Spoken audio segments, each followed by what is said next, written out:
The following dramatization is based on the book Small Sacrifices by Ann Rule. It contains composite characters, name changes, and the resequencing of events.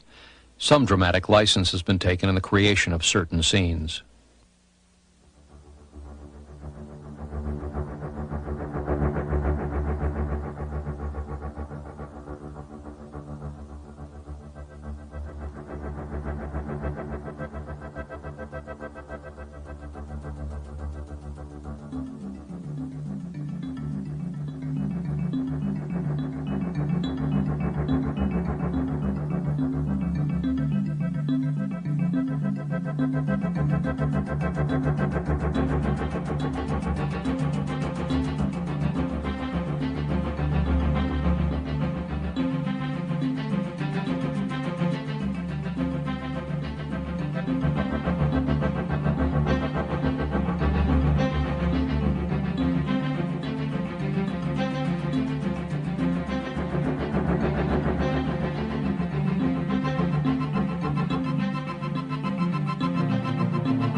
Listen to him. Shelby! Shelby! Let's go. Mark.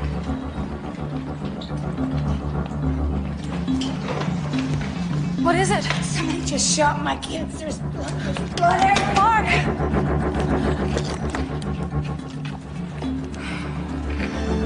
Oh. Judy, call a code. It's bad.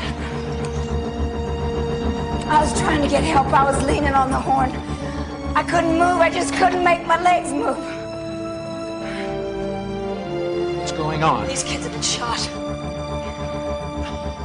Get me out there. He might have followed us. You better call the police. Somebody get some help!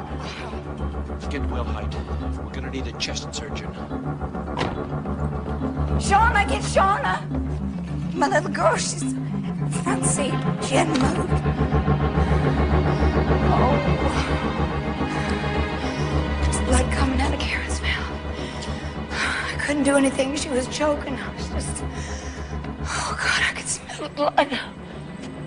The guy's still out there. He's got a gun. I don't know where it took place. She said it was a country road. She said the gunman I want might to call be my on his parents. way here. I need to call my parents. Hold on. I'm talking I need to call my talking parents. to the police. Hold on. Tell me again what happened so that I can tell them. Somebody shot my kids on Old Mohawk Road. He was standing in the middle of the road. It was really Old dark, Mohawk and my Road. kids Somebody was standing. They stopped the car. All I got left in the world, my kids. Just a second.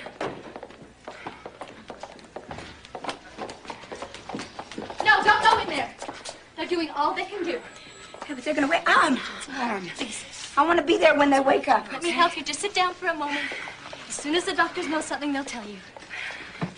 He shot my kids. He shot them over and over. And I keep hearing the gun. And he shot me. I'm not a nurse, but I can put something on me, some disinfectant. I keep seeing the blood. You know, Robbie was whimpering in the back seat, and I kept saying to him, "Oh, go to sleep." And Shauna, she wasn't making a sound. And I kept saying to her, "Wake up, Shauna." And Karen was choking, and Shauna never made a sound. She never made a sound. Come on, just come with me. Don't touch Mom. You know, don't go in there. I want to see my kids. They'll be just fine. Just come with me. The doctors are taking care of them. Bring the tray. Come on, sweetheart, come on. Stop suction. Suction. No. Jerry.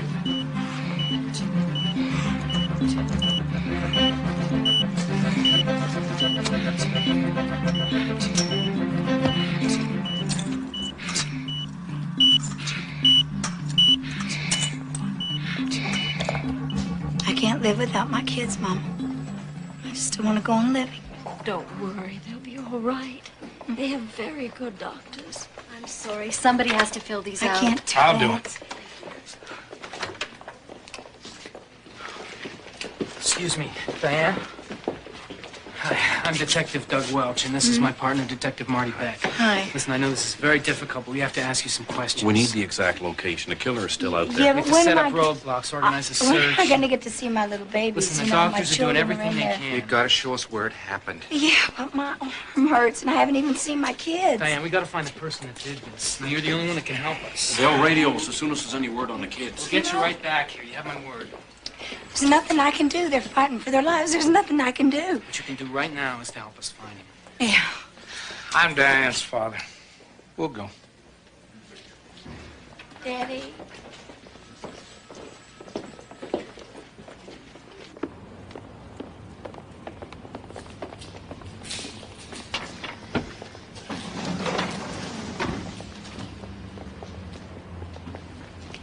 Is my car okay? Your car? Yeah, it's brand new. Hope it doesn't have any blow holes in it. Don't worry about your car, Diane. I wasn't gonna just let him have it. I just got it.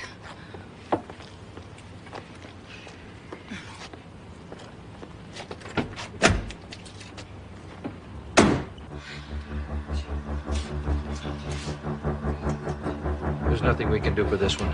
You've got to. You've got to. Shelby, she's gone. She was dead when you carried her in. I'm sorry.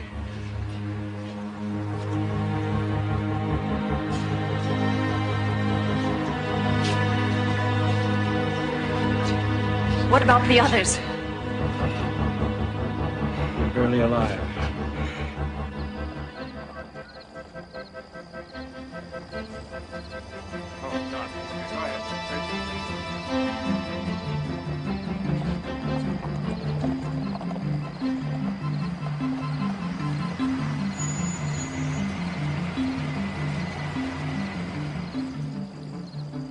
You know, I woke up this morning. It was just like any other morning.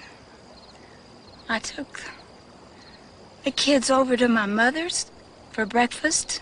Karen and Shauna just walk on to school from there, and my mommy, she takes care of Robbie all day. My daughter and I both work for the post office. She transferred here from Idaho around Easter. I got off work at 3:30, and then I went to my mom's to pick up the kids. Mom! Mom, look what we got! Mom, look, I got you some roses. I got them from the backyard. Got me red roses. Mm, thank you, darling. Mommy, can we take the kitty home? Oh, where'd you get this kitty? I keep telling them the trouble with kittens, they grow up to be cats. Diane, we can't count on you to lock up the house before you leave. Yeah, Daddy. I think you can depend on me for that. Look, she's got a little white patch around her eye. We could take care of it and feed it. Who's gonna take care of it? Me! Okay. You can have the cat. We took the kitten back to our apartment, and then we went to see this friend of mine, Heather. She lives in Marcola, and she has a horse. I love horses. Well, so do the kids. They were really enjoying themselves. Of course, anytime the four of us were out together, we always laughed and just had a great time. After we saw the horse, we just went cruising. You know, the kids like that. I mean, they love the scenery and the trees and watching the rapids and the river and stuff like that. Then I realized that they'd fallen asleep.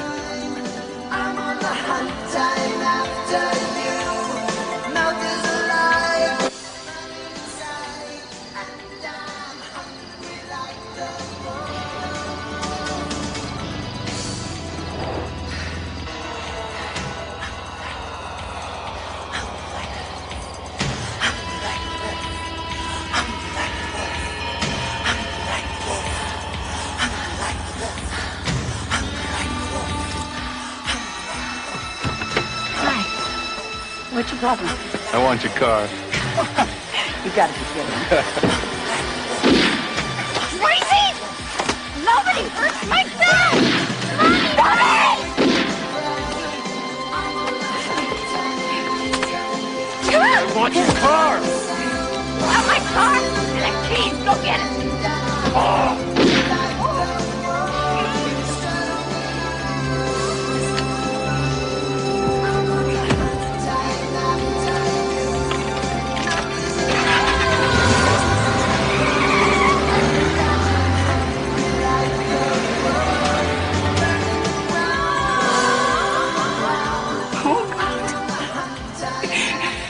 let my kids die.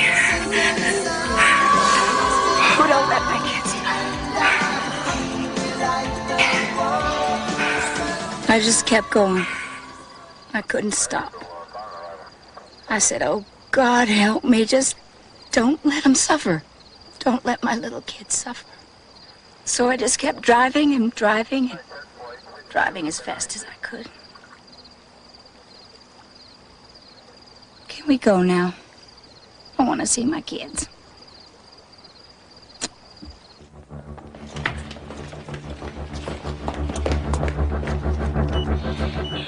Got here as soon as I could.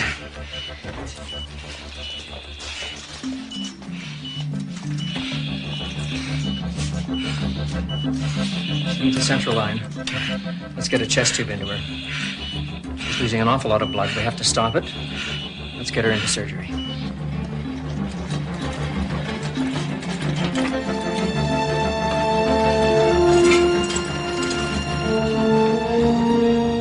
Good boy. Okay. Okay, he's breathing easier. Good boy. That's it. That's a good boy. That's the stuff.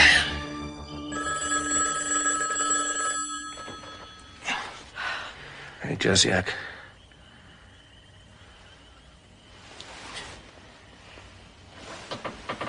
No. No, I'll go down tonight. Do you mind if I ask? It's a woman and her children have been shot.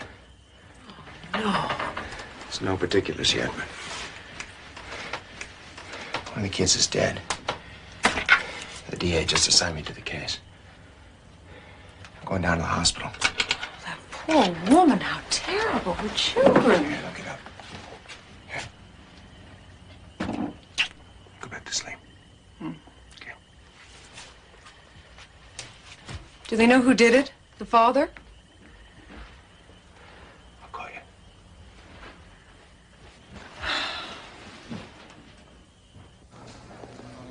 It's my first homicide. I'm a little nervous. Well, you better get over it. We'll be working hard. We'll be working together. You won't have time to feel a thing. I guess you've handled a lot of homicides. Nope. This is my first.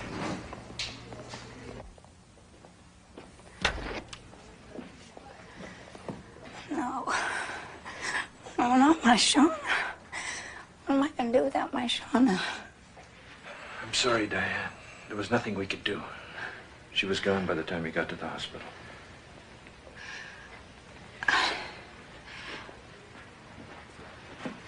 Are you sure it was Shauna?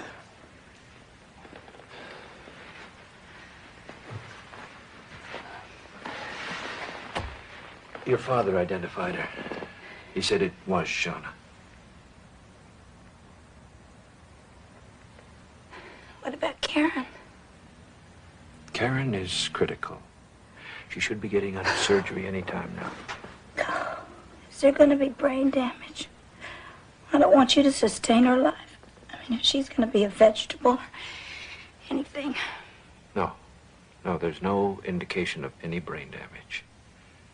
Robbie is stable. The bullet entered a fraction of an inch to the right of the spinal column. Missed his heart. Yes. Shauna was going to be my athlete. I'm going to have a surgeon take a look at your arm now. Okay. Thank you. Will I be able to go to work tomorrow? I mean, they'll be depending on me. I'm new on the job.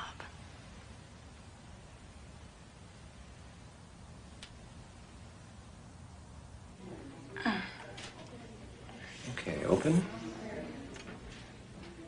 Close. Good. Well, the arm's broken, but there's no nerve or tendon damage. Oh, it hurts. We're going to have to operate in a few weeks to try to strengthen the arm. Your blood pressure and pulse is all normal. I want to go to my mom's. Well, you'll be here for a few days anyway. I'm afraid. You'll have police posted by your room. It's the safest place you can be. Hey, don't say anything to my father.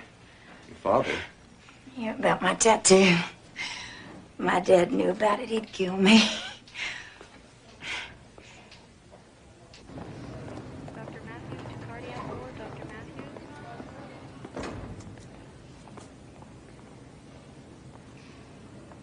Dr. Craig to Lab 4. Dr. Craig to Lab 4.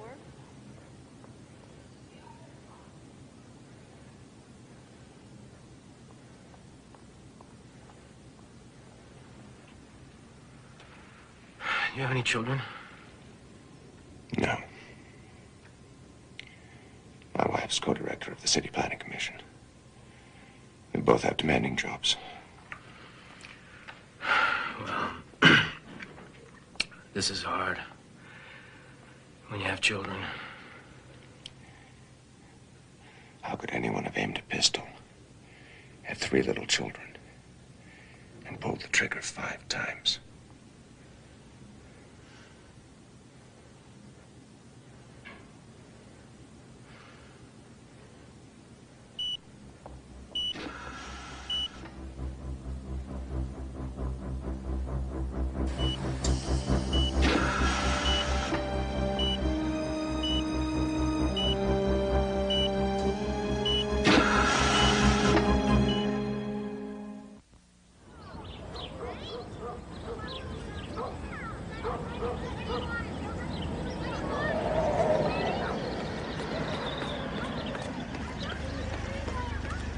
We went to the apartment with a fine-tooth comb last night.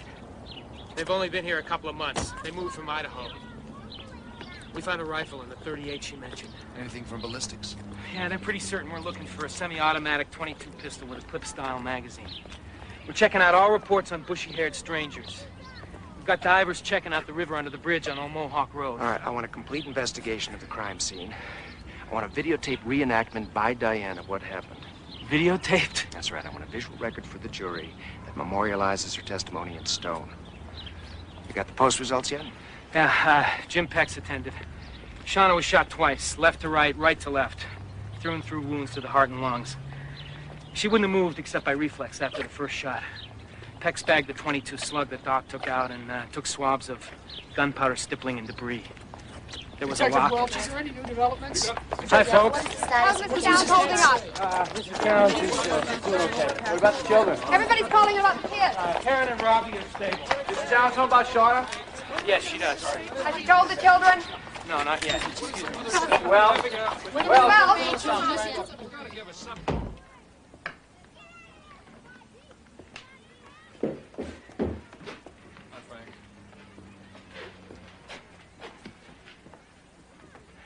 pretty bare bones. Looks like she never got around to unpacking. Who's the guy? I think his name is Lou. Boyfriend from Idaho. Surgeon said that she had Lou tattooed on her shoulder. We've been trying to get in touch with him. No pictures of the kids? Karen, Shauna, and Robbie, I love you, Mom. May 13th, 1983. A week ago. She kept saying last night she shouldn't have bought the unicorn. Got her diary in here. Most of it's just these love letters to Lou. A lot of stuff about how much she loves her kids. A bunch of articles on surrogate mothers. And looky what we have in here. Ta-da. Check the cutouts over the breasts. One hot mama, huh? You found it in the closet down here, not up in the bedroom? Yeah, maybe she's a little kinky. Here. Nothing to eat in here. Look at this. 3 kids, no food, nothing edible. Yeah, maybe she eats out a lot. Found something up here.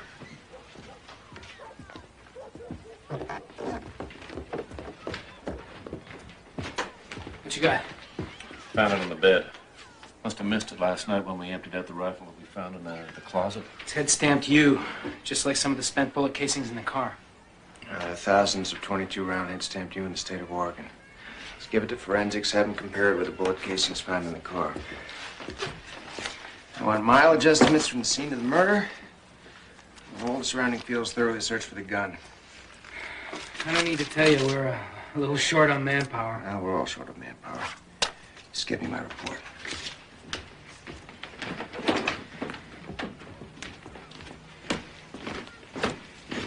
What about the kitten? Kitten? Yeah, Diane said they just brought home a new kitten, and where is it? I don't know. Well, check it out. Anything else? Nope. call my wife. We've always felt safe in the Willamette Valley, protected. The land, the mountains, the rivers, paradise. We thought we were special, immune to ugliness. We knew our neighbors, or rather, we thought we did. Violent crime, horror, tragedy could only happen someplace else, to people who lived in big cities. Well, we were wrong, terribly Diane? wrong. Our innocence vanished last night with the roar of a gun, the brutal, senseless shootings of Diane? 3 little children and... You found him yet? Not yet. There are some things we'd like to go over. Who are you? You're always standing around watching everything. I'm Frank Josiak, District Attorney's Office. Oh, Can we talk about Lou Lewiston? you've been reading my diary. Sign a form, Diane. You gave us permission. That's okay. I mean, I don't have anything to hide. Just don't bother Lou Lewiston. He's married and he doesn't like hassles. So, he lives back in Greenville, Idaho, right? Yeah. He's the love of my life. We worked together at the post office. I started dating him right after my divorce. And, he said he was going to leave his wife and come out and join us, but he never did. My kids loved him, too. They were really crushed when he didn't show up. You know, about 3 days ago, I took him out to this big field because I was really down. And they helped me. They really helped me. They were so wise and grown up. You know, it was like they were the parent and I was the child. And so I said, you know, who cares about Lou Lewiston? We're the 4 Musketeers and we always will be. See, that's what I call us, the 4 Musketeers. Has anybody notified my ex-husband? Yes, your father called him. He's on his way here from Idaho. He'll be here this afternoon. Uh-oh. I'd rather see the devil himself.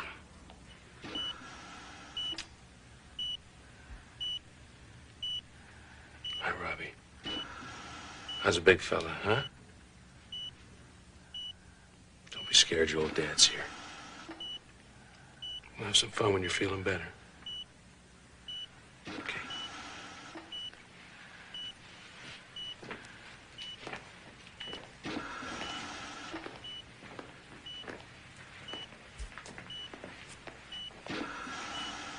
Karen? Hi, baby. Can you hear me? It's me, your dad. Everything's gonna be all right. Robbie's here, and me. Your mom's fine. You're gonna see her soon.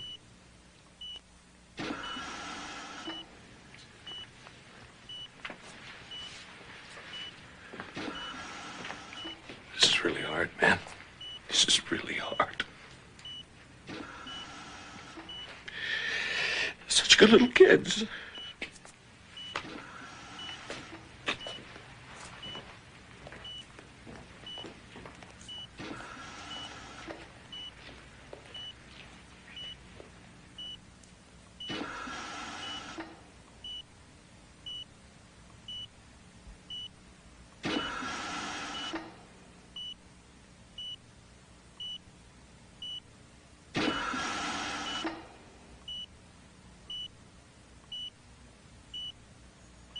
Could you tell us where you were last night?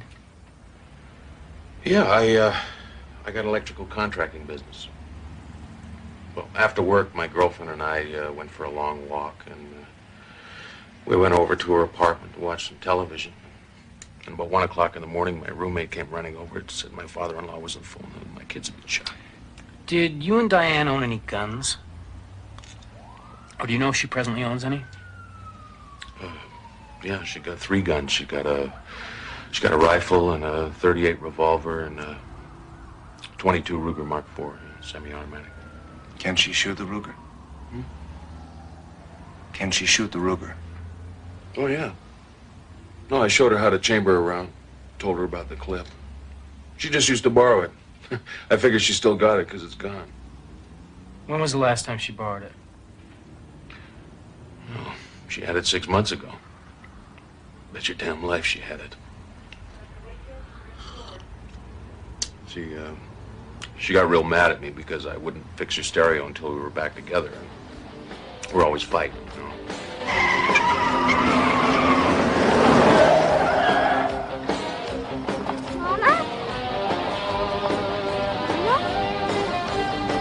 Get out of the way. Get away from the car. Look what I got. And I don't want you here when I get home. Now, Diane, don't get nuts. Just give me the gun. All right? Give me the gun. Stop, you stupid idiot! Give me the gun! Don't fight! Please don't fight! Crazy?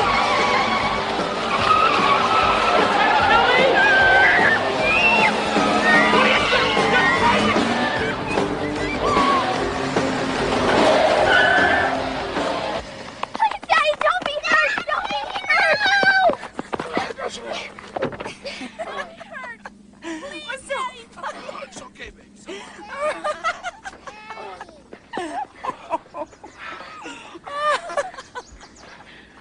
That was hilarious. You just rolled like a Yeah, real hilarious, Diane. I gotta call the police on you. You hear me? You hear me, Diane? So, the cops came. Hell, I didn't want to see her get in any trouble. I sent them away. Now, you see, Diane and me, we fight, we make up. And, we've been together since we were 15 or 16. Hell, it's love and hate, right? I mean, she calls me when she has trouble with her boyfriends. I help her out. We kind of stick together. And what about the children? That night, well, they went to bed with their clothes on. Nobody got any supper, that's for sure. But hey, it's nothing new, right?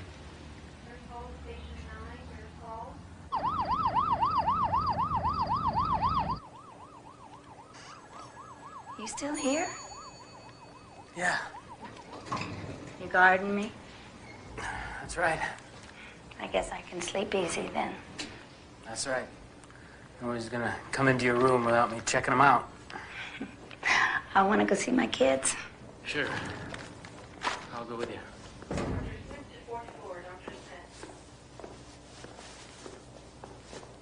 Are you married? Yeah. Hmm. Why? I'm just gonna need someone to be with when this is over. I was just wondering.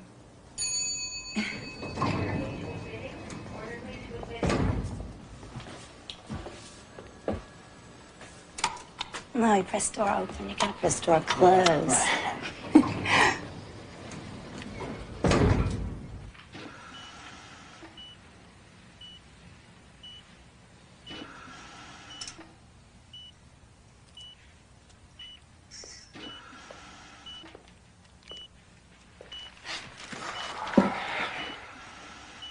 It's almost 2 a.m. They're doing as well as can be expected.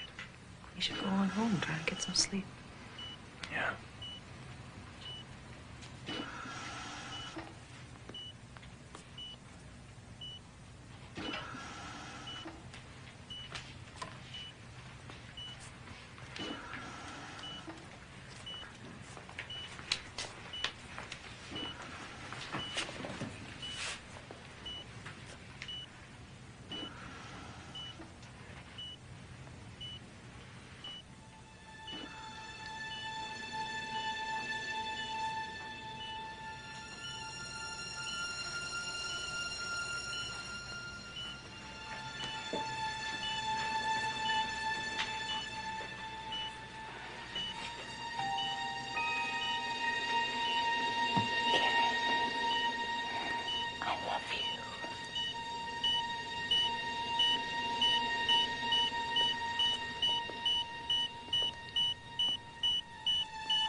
You.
What about suspects?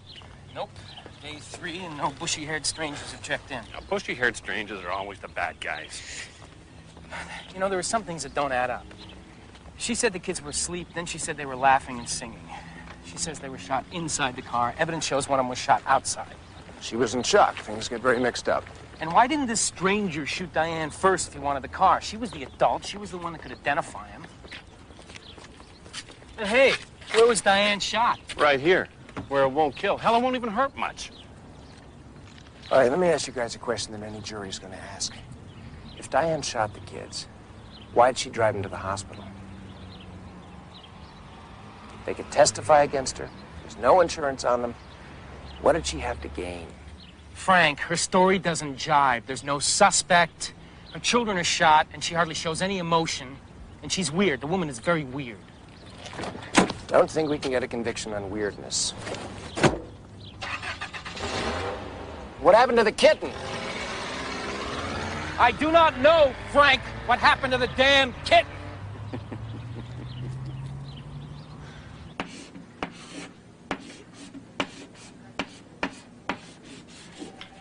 My dear, sweet Lou, I still think of you as my best friend and my only lover.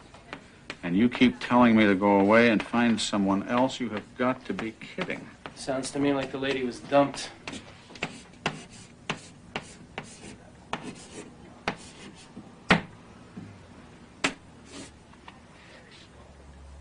Yeah.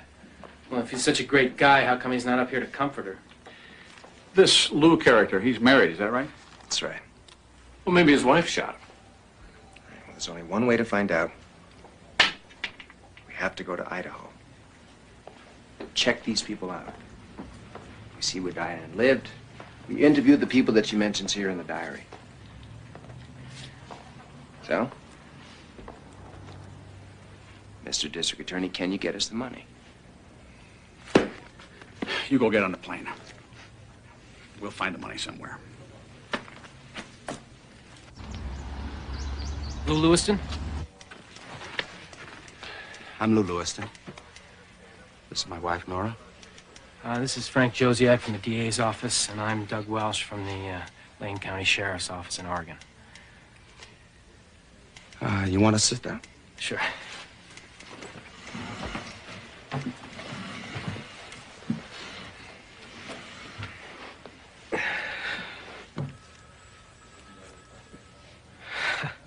Maybe, Mrs. Lewiston might want to wait outside. She stays. Nora knows everything. I want her here. I knew my husband was having an affair with Diane Downs. Lou and I have made our peace. I've forgiven him. When did you meet Diane? It was November 1981. We were letter carriers together. She was nice, gracious. She was pregnant with her surrogate baby. What? Diane had a baby for another couple. She said she saw them on a talk show. Wife couldn't get pregnant, and she was looking for somebody to be artificially inseminated by the husband. Diane wrote this clinic in the East and volunteered. Diane was still married to Boyd Paul? They weren't living together. She went back to this clinic in Kentucky, got pregnant, had the baby. And when she came back, that's when it started. I tell you, that was the happiest moment of my life, delivering that baby girl. The other mother was there. She had these big tears rolling down her face. She just kept saying, thank you, thank you. What about the guy? The father? Oh, well, he was in the next room. See, I knew he had to be close because they had to get the stuff to me fresh, not frozen. I mean, I didn't want him romanticizing about the mother who was carrying his child. Ruin his marriage or anything. How do they, With a syringe.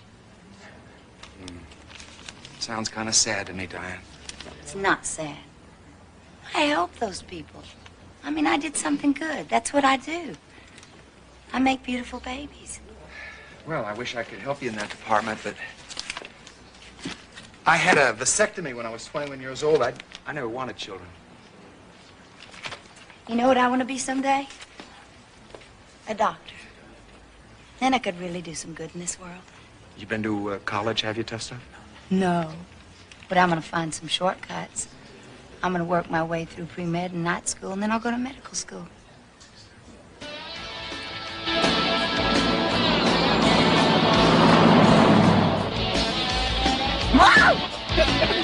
I've had my eyes on you for a long time, Lewis. Yeah, little old me? I sure have. And this time I think I'm just gonna get you. I can't see. Oh, God, you smell good. You taste good. I wanted you for a long time. No. Let me pull it over. I'm gonna turn over. Feels real good. Feels too good. I can't feel the brain.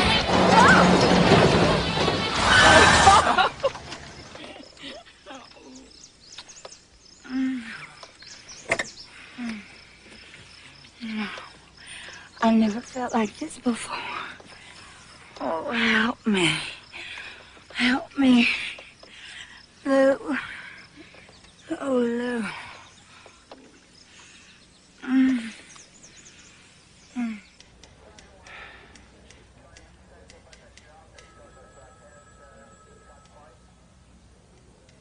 Lou and I were on shaky ground when Diane came along. Mostly because of money. It just went on and on.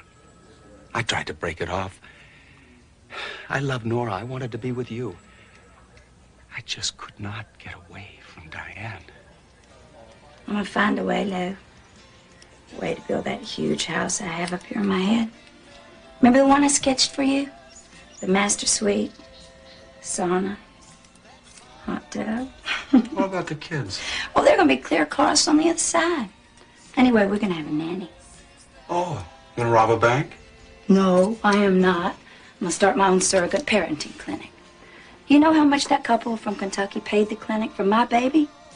$40,000. You know how much I got? $10,000.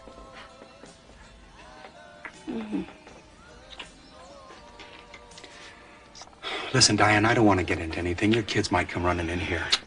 My kids are over at the neighbors watching TV. You don't have to worry. I gotta get home. No. Come on, give me my belt. I got something to show you. You want to see? I told Nora I was coming home. I'll put your name right under the rose. What did you do?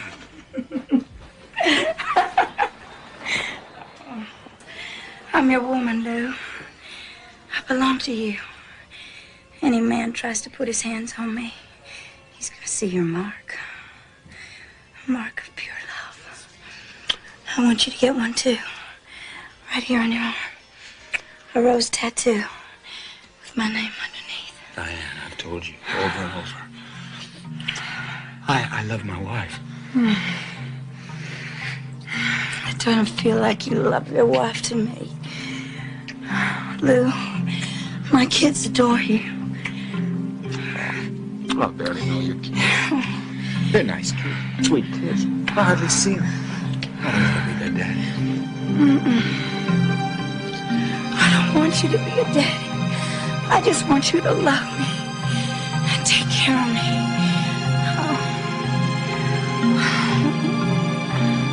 Lou.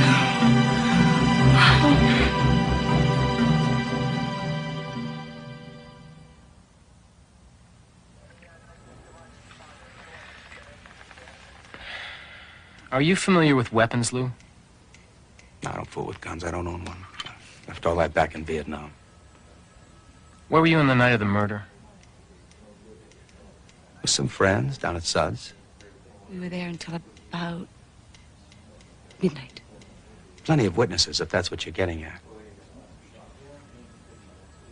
Look, I'm probably closer to Diane than anyone in the world.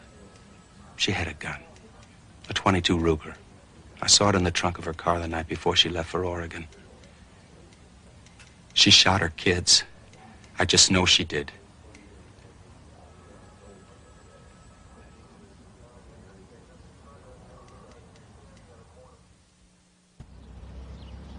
Tell me, Doctor, How's she doing? Well, we now know that Karen suffered a stroke on the right side of her brain, probably due to the massive loss of blood. It affected her whole side. Her left arm is paralyzed. She's not able to speak.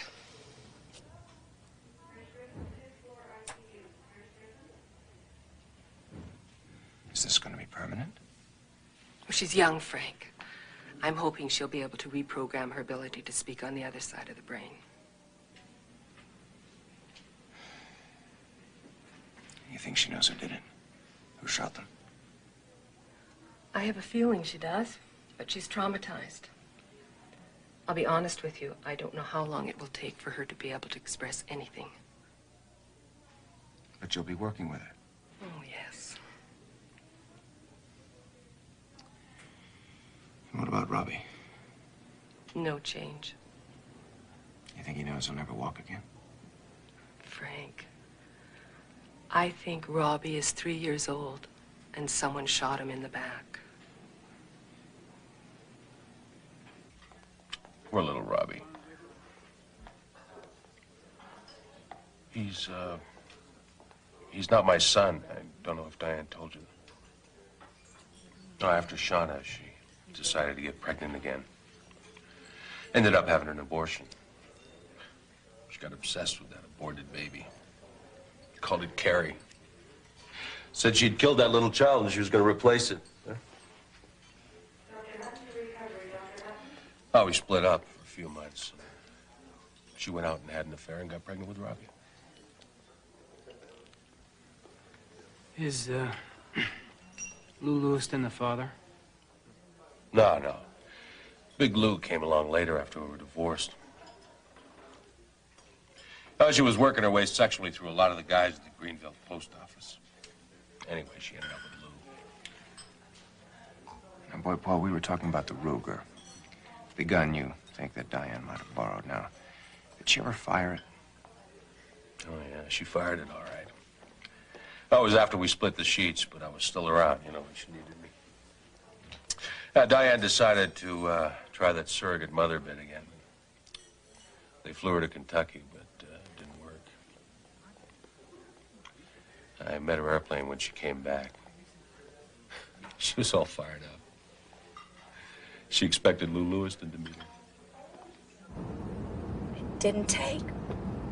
I don't understand it. I've always been so fertile. It just didn't take. Come on, Diane, don't get so upset. It's only money. You think I wanted to do it for the $10,000? I wanted to do it because I wanted to feel like I was doing something, helping somebody. It's the one thing I could always do, get pregnant.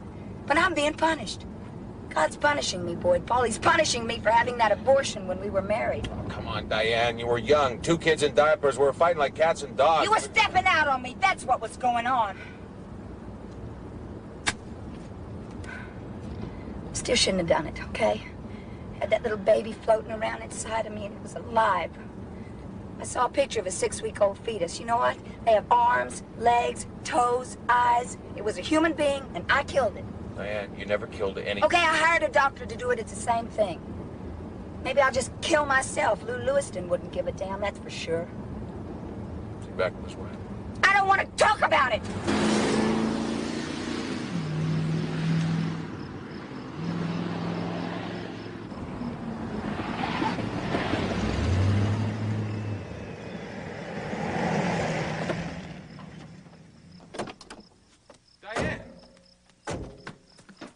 Diane, wait a minute!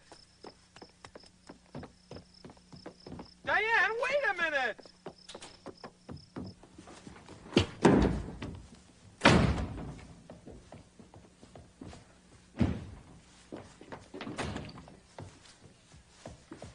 Diane! Diane, don't act like this. It gets me all worried. Let me in! You don't have to worry. I'm just gonna kill myself.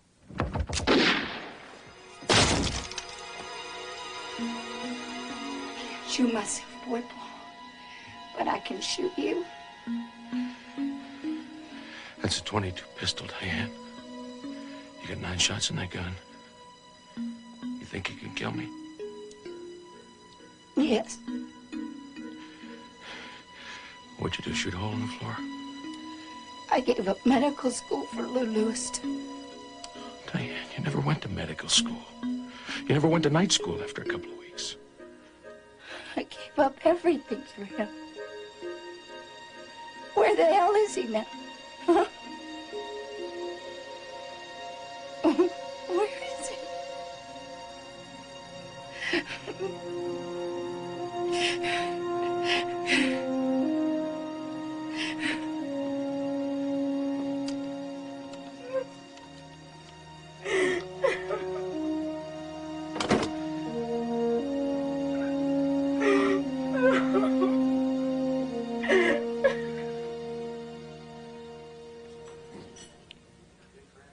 So there's a bullet hole in the bathroom of the trailer.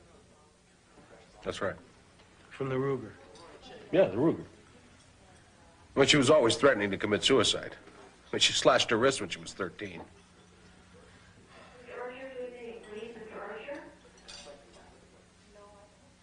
Hey, you don't think Diane shot her kids, do you? I mean, she's got her problems, but she loved those kids in her own way.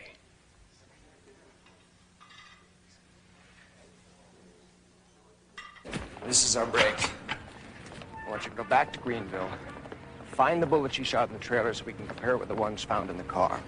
It's probably another dead end. Divers found Zip in the river. We've searched every inch of those fields. No gun, nada. Right, what about the suspect you brought in yesterday? I told you, dead ends, deadbeats. Look, what are we gonna do when Diane gets released from the hospital? How can we keep her from the kids? I'm taking care of that. Frank, don't you ever worry about what she might do to those little kids if she gets them alone? I mean, she could run off with them to Mexico, someplace where we can't even touch her. What about the kitten? Oh, didn't I tell you? Big break in the case. We found Diane's kitten alive and well over at the neighbors. It wasn't in your report.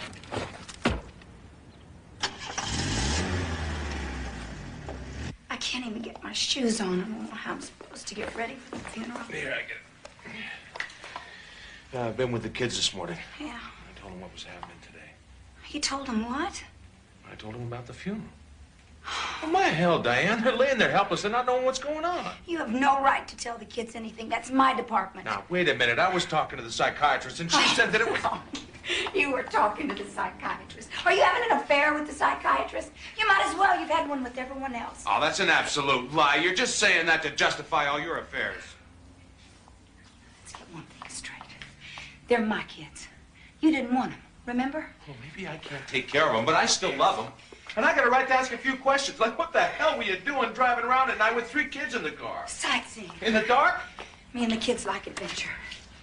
Why did you stop for a stranger with your kids in the car? I thought he was hurt. I thought he needed help. Damn it, Diane, this is all your fault. Don't touch me. No, Sean would still be alive if you'd stayed in Idaho. Get out of here. What the hell's the matter with you? Get out of here! No, just leave me alone. I'm all right. Don't let down. You know, the policeman asked a lot of questions about you, Diane. Yeah. Yeah. Asked about that bullet you fired out from the trailer. You are such a jerk!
I'm glad we chose the white dress instead of the red one like I was thinking. Yes.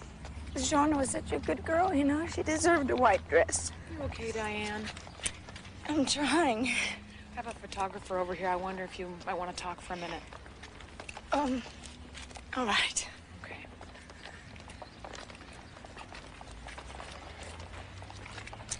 Diane, do Karen and Robbie know about their sister? Yes. I've never tried to keep the truth from my children. You know, I've never seen Shauna so still. Not even when she's sleeping. How do you feel about the investigation?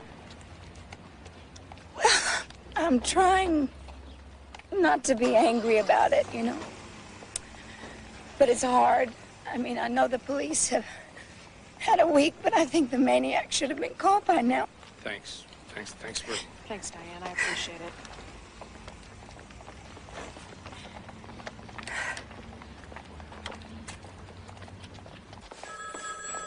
Mrs. Downs. Mrs. Downs, you can't go in there. Mrs. Downs, I'm gonna have to check with Frank Josiak. Mrs. Downs. Mrs. Downs. Where's Robbie? Oh, they've changed rooms. Robbie's down the hall. And you? You gonna be in here all the time now? An hour in the morning, an hour at night. I brought Karen this doll. It was my favorite when I was a little girl. I thought she'd enjoy it. She doesn't need your doll. She has her own dolls. Okay, Karen. And I don't want anybody interfering in my life with my child. You understand? It's all right, honey. I'm not gonna let him turn you against me. We're gonna get Robbie back, and we'll go home. We'll all be together again. Okay, I promise. I'll get them. I'll get them all.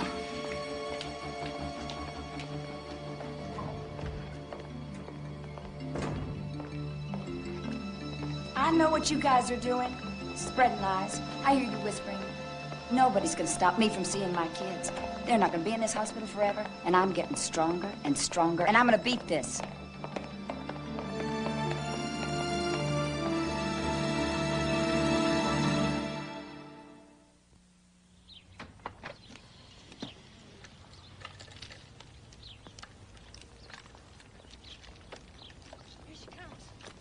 Please, just a few questions.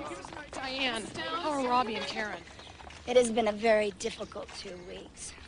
They say Robbie will not walk again, but I know he will. And Karen will get her speech back, too. Just as soon as I can get him home and close to me, and I can give him all the love and care in the world. Are you frightened, Diane? Of course I am. As long as the killer is out there running free, I'm terrified. People are calling, sending letters from here and all over, even from other states. They keep asking why the police haven't been able to come up with a suspect. Do you have any thoughts on that? I do not know why it has taken so long. I just know that I'm Okay, right here. frightened. What about your arm? Oh. Mom, can you take these? They had to operate on it. They had to remove a blood clot and pieces of the slug. And they had to take a piece of bone from my hip. And I have a metal plate and my arm holding it all together. Is Diane going home with you? No comment. I am going to go with my parents because I'm truly afraid to be alone. Diane Downs headed home from the hospital, but her case still has police stymied. She's limping. She's an actress. She lights up the screen. The camera loves her. She loves the camera. The moment she's been waiting for, a moment to shine. I have this in my head, and I cannot let this image go of my little girl, Karen, staring out the rear window, just beseeching me with her little eyes to save her.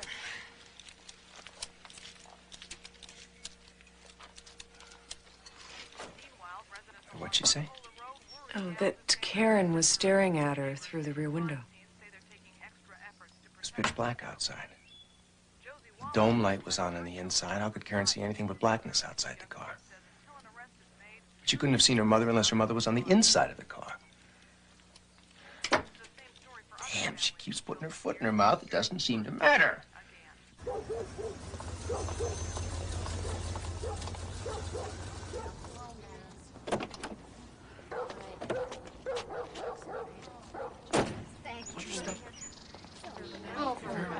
Hi, Russell. Oh, let me take this from you. Thank you. Oh. Welcome home, Diane. Welcome home, honey. Want you to know that you're in our thoughts. It's so sweet. Anything we can do. Honey, everybody's just Anything feeling at all. for you. Russ. Just want you to know. Thank you all. Thanks, Fred. Farla May, we are just all so sorry. And those kids, you know how we all love those I kids. know, you just helped me so much. We just don't know what to do. Well, I made you some potato salad.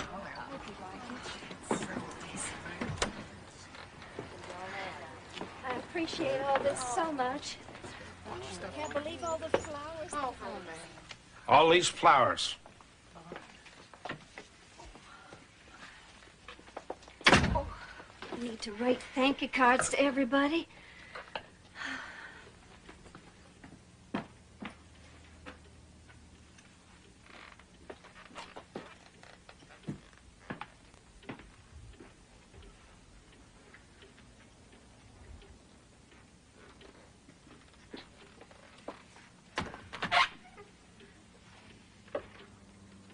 Fixed up your old room for you.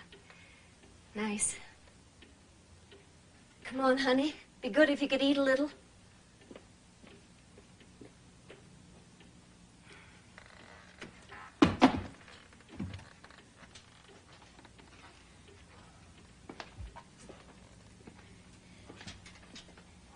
Sit here, honey. All this food from the neighbors. Wonderful potato salad. Come on, Dad, help yourself.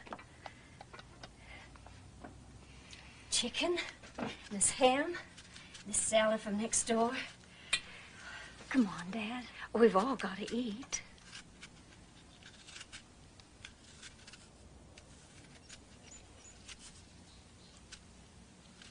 You think I did it? Of course not.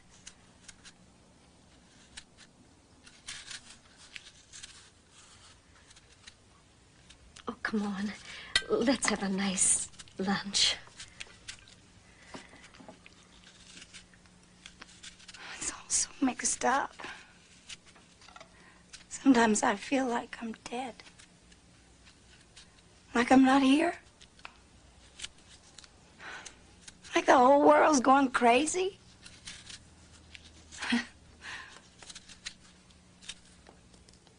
Whole world hadn't gone crazy. The whole world's just same now as it always was and always will be.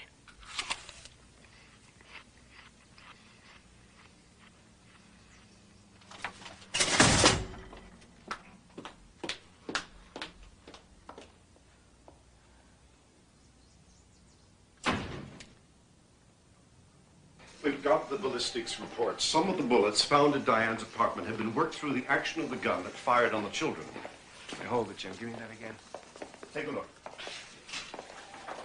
These bullets, found in Diane's bedroom, were in the murder weapon at some time or another and then taken out. You mean loaded and unloaded? Right. The gun left marks on those bullets that are identical to the marks on the bullets recovered at the scene of the crime.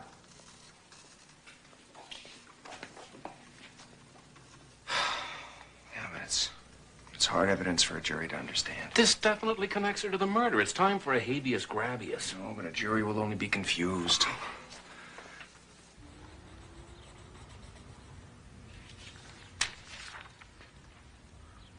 Did you have a kitten like that?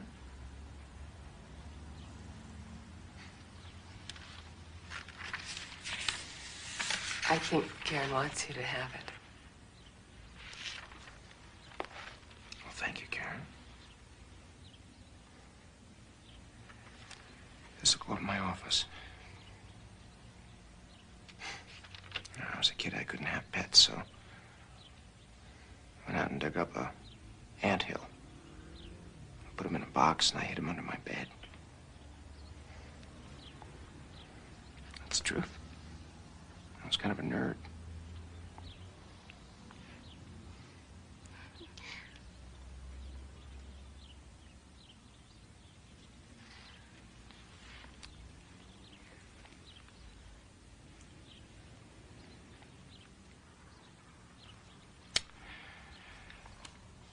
And that's a car. We've been working on a puzzle. We've been working on remembering how Karen got hurt. She drew this car and this. A gun.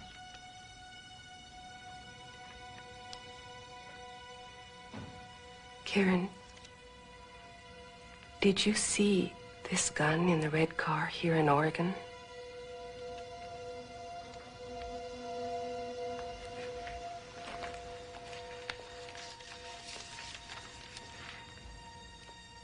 Where in the car did you see that gun?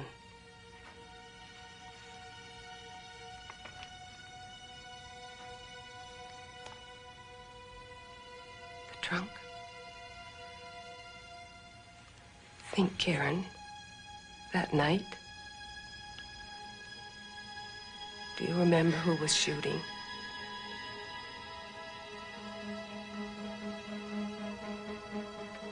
Do you think bad things happened to you because you were bad?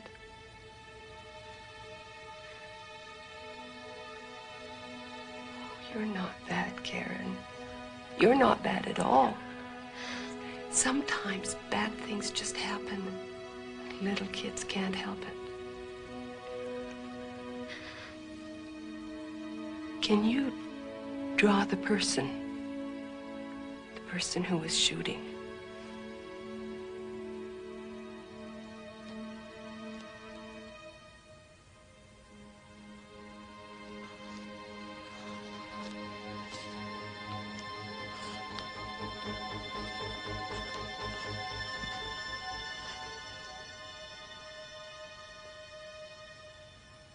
What do you think about that person that did the bad thing?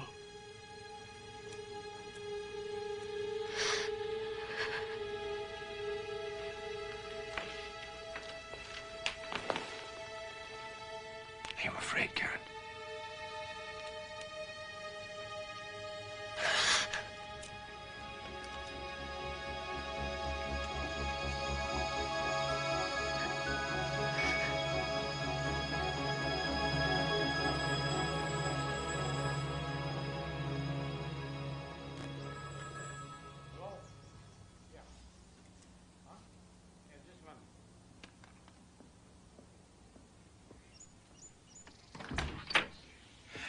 Diane, got a telephone call. It's long distance.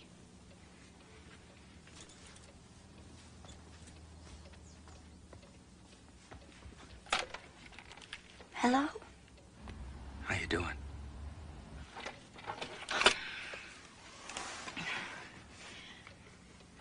I'm out of the hospital. I'm ready to get back to carrying mail. How about you? Police have been down here, Diane, asking me a lot of questions. Yeah? Don't answer them. Why not? I got nothing to hide. They're asking me about a gun. Yeah? You had a gun, a .22 Ruger, I know that. Yeah, I had a Ruger, but Boyd Paul got it back. Oh, hell, Diane. I saw it in the trunk of your car. Oh, you're wrong, Lou. Think about it. I had the microwave, I had the TV, I had those red cups you gave me and a lot of other stuff. And I had that old .38, but I didn't have the Ruger.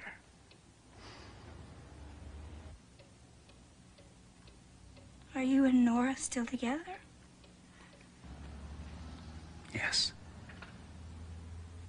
Well, she's lucky. You love her. Nobody's ever loved me.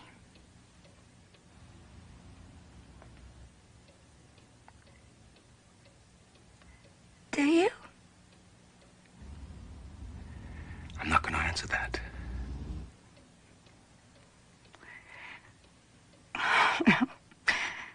You just did. So long, Diane. Take it easy.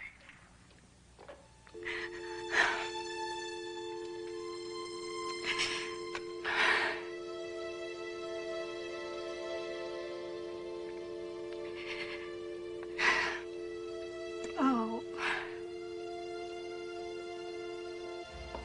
You gonna send the tape to Oregon now? To the police? You bet I am. Right away. They've got to hear these tapes before she gets everyone believing her lies. I'm the only one who can get her to tell the truth. If she gets away with this, she's going to be down here. To get me? Well, I'm not taking any chances. That woman doesn't love. She devours.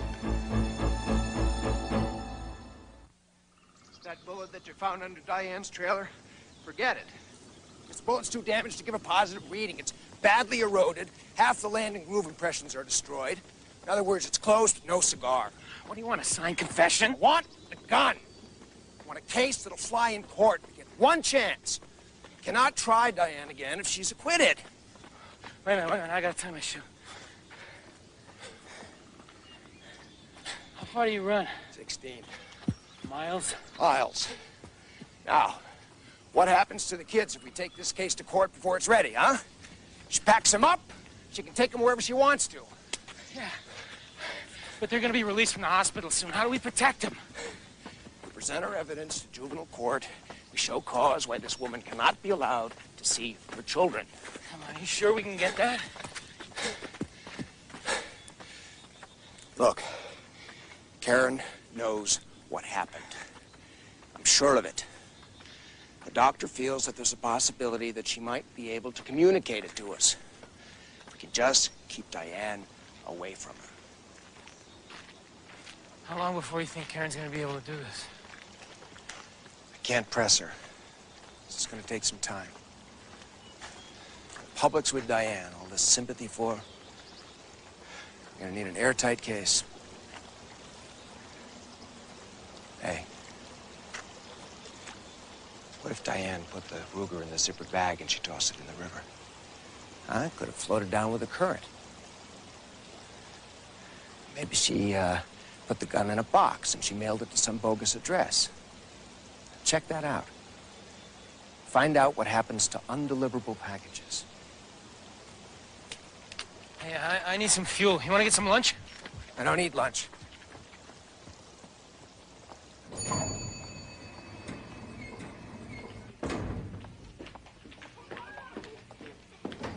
Hi. Here's a little present for everybody. Oh, thanks. Hi. Some candy. I'll pass.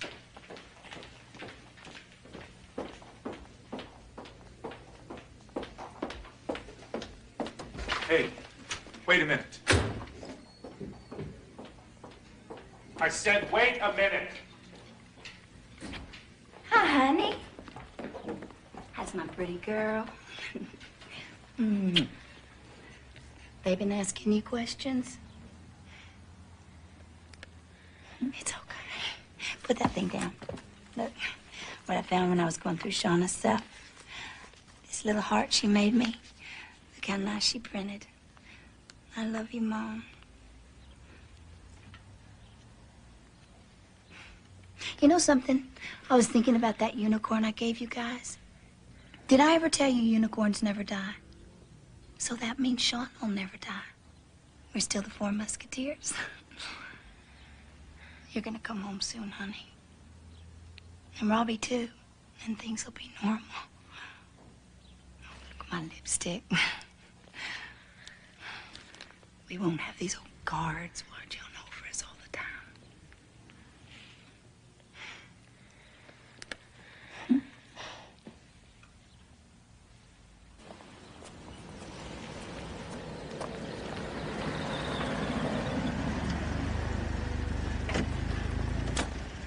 I want the guard removed from Karen's room. Guard stays, Diane. Do you know how it makes me feel to visit my little girl and have a guard standing there like I'm gonna hurt her? Do you know how it makes me feel to have someone listen to everything I say to my own child? My flesh and blood? Let me tell you something. They're my kids, and I love them, and I did everything in my power to save them. I rushed my bleeding babies to this hospital.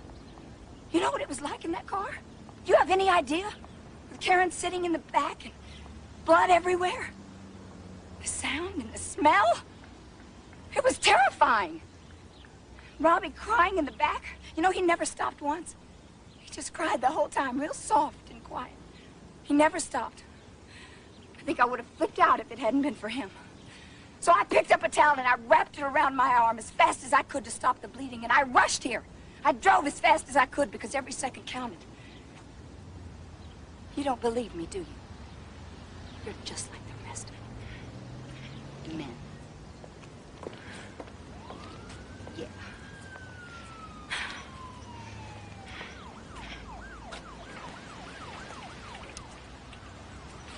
I was 12 when it started with men. Or a man. A grown-up. I think that's when I learned never to give my heart to a grown-up because they just break it. He took me for a drive in the country once. It was real hot. So he said, take off your blouse. And I was shaking all over, but I didn't.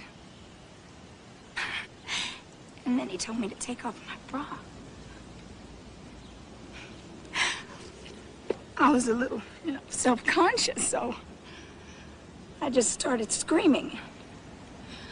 I screamed louder and louder and louder, and then I tried to reach for the door handle because I was just going to jump out of the car.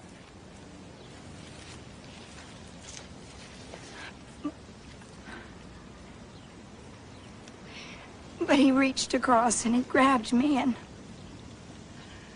then he locked the door. And about that time, a highway patrolman came up. Pushed us over the side of the road. So I started buttoning up my blouse as fast as I could. But the cop looked in the window.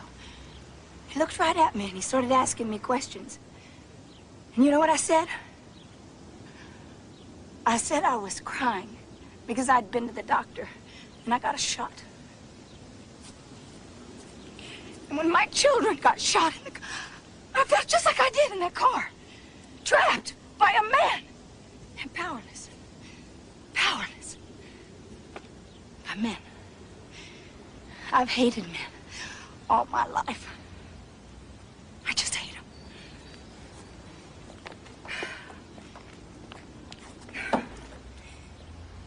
But I tell you something. When I wanted to get pregnant with Robbie, I just went out and I found myself a good specimen. A nice guy with good bones. And I seduced him. I knew my cycle it only took one time. Because I don't think children need their fathers. Karen knows that. She knows what her father's like. And I'll tell you something else. Karen knows the truth. She knows what happened. She saw the killer. She's the only one who can get me out of this. And she will.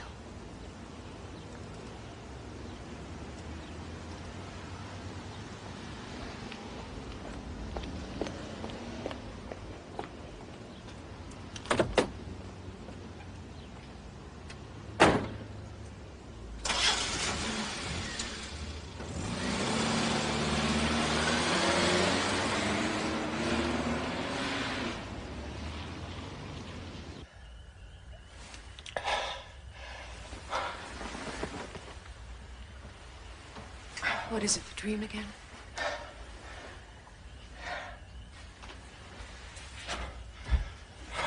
Where are you going? I gotta find the gun. Frank, it's almost 3 o'clock in the morning. How can I save the children if I don't find the gun?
Hi, Frank. What the heck are you doing out here? I'm looking for the damn gun. I was lying there trying to sleep, and I suddenly remembered there's a grate up here somewhere. Yeah? Well, forget it. I just looked.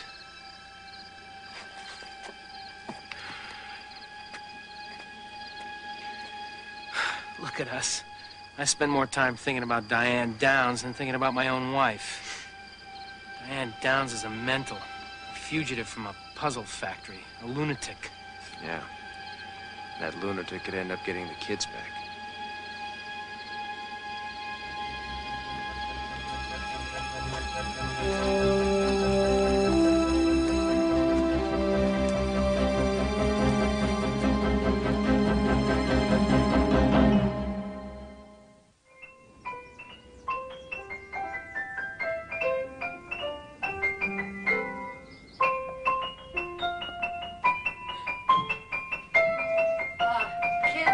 Company. Oh, come on in. You remember Cynthia and Mark, Rosalind? This is Mr. Josiak. I'm Frank Josiak. This is my other son, Bobby. Hi, Bobby. Mr. Josiak. Frank Josiak. And you remember Rosalind? Nice to see you. Would you like to sit down over there? I'm glad you came to see us again. The Slavins have taken over 200 babies and children for shelter care. Well, we asked our kids what they thought we ought to do about Robbie and Karen, and they voted that we should take them. Well, I don't know how to thank you enough. See, we just want to be sure that if the juvenile court rules in our favor, that there'll be a good home for them. But it's going to be a fine line, because we want you to help the kids, physically and emotionally. But none of us must influence them about what they saw that night or what they remember. Right. We understand completely.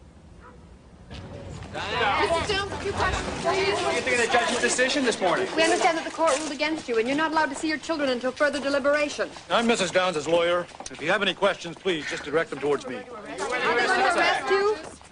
Not gonna arrest me? Doesn't even make any sense. We're going to appeal the juvenile court decision, and it won't be long before Diane is back with her kids. I can promise you that. I lost Shauna last month. Now I lost Karen and Robbie. I'm not allowed to see my children. They're taking them to live with people I don't even know. Strangers. All right, no more questions now, please. Diane, some people are wondering why you were only hit in the arm. Well, thank God I was. I mean, if I'd been shot in the stomach, we all would have died. You know what's happening to me? Could happen to any of you out there. I gave the police access to my house and to my body. I let them do tests. I mean, I even turned over my personal diaries and letters. They know I didn't do it. They're just too proud to back off. And it's your tax money that's paying for this. These cruel, dishonest, inefficient detectives. What do they want from you, Diane? They want me to confess to something I didn't do. There's no evidence. I didn't do it. And there can't be evidence if you didn't do something. Diane. Diane, can we ask one more question? Let me do the talking. No, I'm sorry. I can't help it. I'm just a little girl. Just me.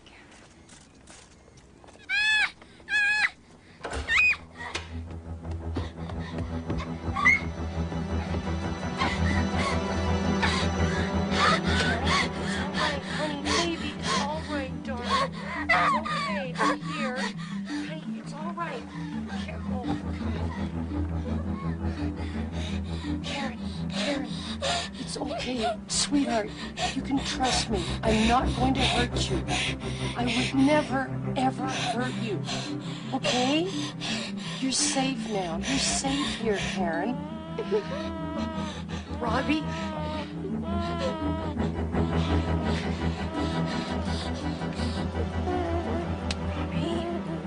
Robbie? What is it, honey? What is it? He hurt us, huh? Who hurt you? Jack. Jack who? Jack and the beanstalk. Come on. Come on. It's all right, baby. It's okay. Nobody's ever gonna hurt you again.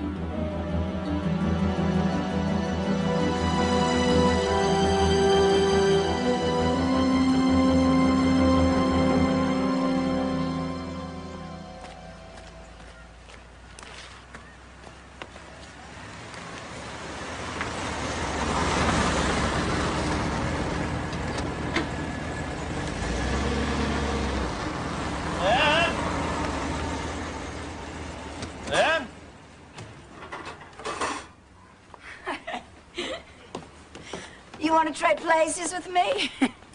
I walked a 9-mile route today. Feel like I'm gonna die. I ache all over. I got big blisters on my feet. How are you? Not bad. The DA called. They want you to go down and look at mugshots. But I told them you weren't available. You don't have to do anything for them right now. I know their evidence, and it's all circumstantial. Let's get one thing straight. You're my lawyer, right? That's right. I hired you. So don't tell me what I can and can't do. Honey, I make my own decisions.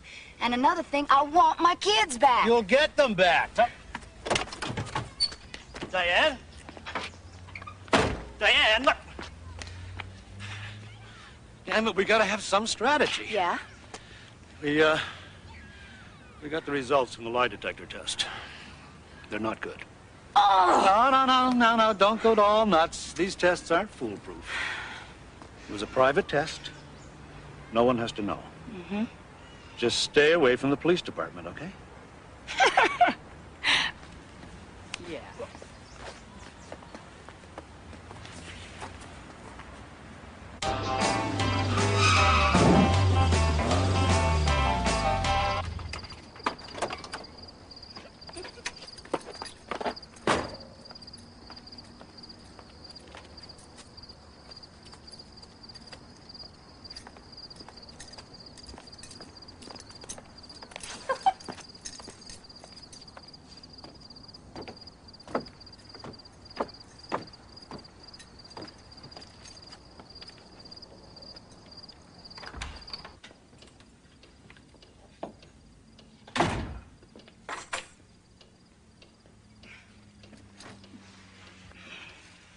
Diane, yeah. I'm fit to be tied. I didn't want to wake your daddy, so I've been sitting here in the dark all this time. It's my birthday. I can't just go to work and come home and go to work and come home. I mean, I'd like to have a life. Did you wake your daddy? Okay. You're drunk. I can smell it on you. There's nothing to do here but think. I don't want to think anymore. Oh, Daddy. Look at you. Practically naked. Where you been, out hooring around? Why? You jealous? Diane. Diane?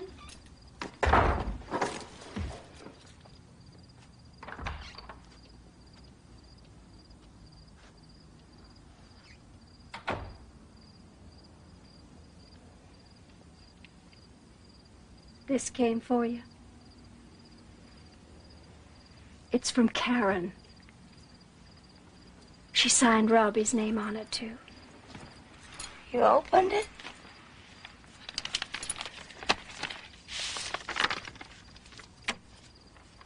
Oh, she remembered my birthday. Roses. She knows how I feel about red roses. That proves it, doesn't it? How much she loves me.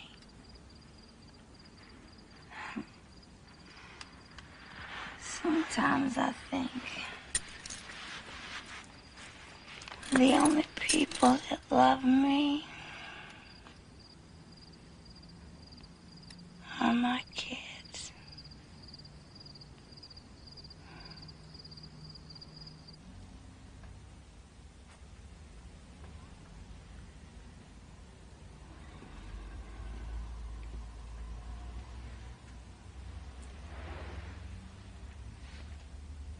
What if you wrote it down? The name of the person that shot you and Shauna and Robbie. If you wrote it down just for yourself, you could put it in an envelope over there and seal it. Listen, maybe that's enough for one day.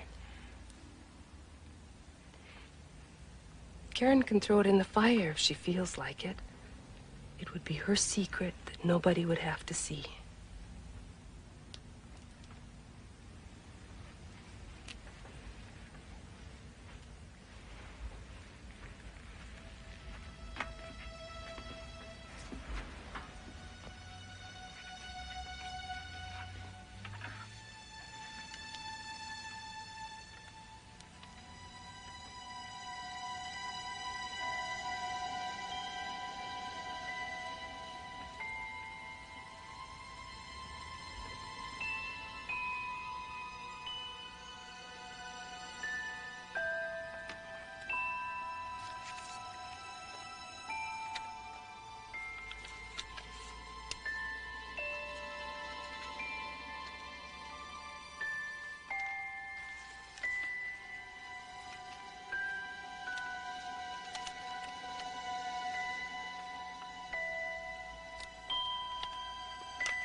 Do you want me to take it?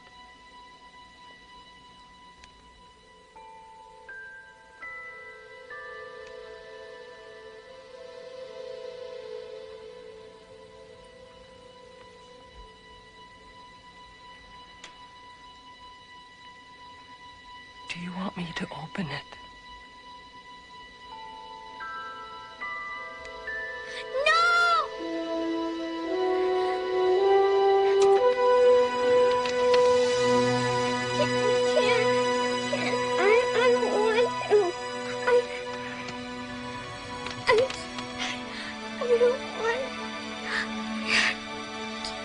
You talked, Karen.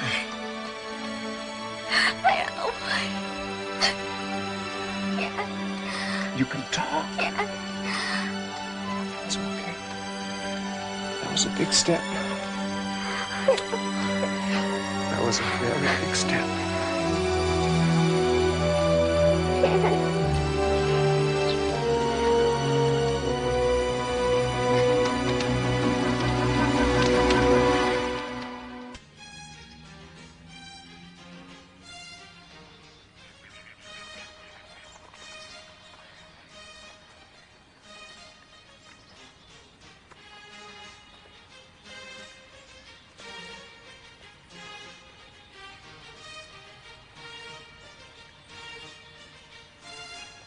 I like your music. Ah, you like Vivaldi? Classical. I like classical music. You look, familiar. Yeah. I'm sure I do. You'd have to be from Siberia to not know who I am. I'm Diane Downs. Oh, yeah. I followed the case a little.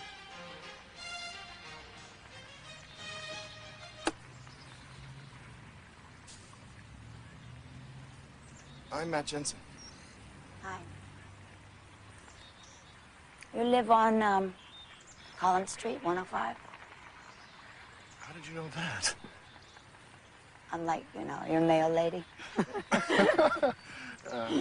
You're a teacher, aren't you? Do I look like a teacher? No. I thought maybe it was my ears or my nose or something. No, don't you know you can't tell a book by its cover? I mean, do I look like a murderer? No. No, nothing like a murder. Well, the police sure think I am. I mean, they're just so damn sure, you know. I don't know why they don't arrest me. Well, yes, I do, because they want to torture me, you know. They won't even let me see my kids. I have a little boy. You do? Yeah, from a former marriage. I really felt for you when I read about everything. You did? Well, thank you. You know, I had a dream last night. My little girl, Karen, was lost, and Shauna's the one who died, and Shauna brought Karen to me. It was so strange. They just, like, appeared out of the shadows, and Shauna was standing there with her little shirt, you know, with blood and stuff all over it and 2 little bullet holes, and I looked at her and I said, Shauna, I thought you were dead. You know what she said to me? She said, nah, I was just faking it. Oh, God. It was so wonderful, you know. It was all like a big joke, and Shauna was alive. Oh, I hated to wake up.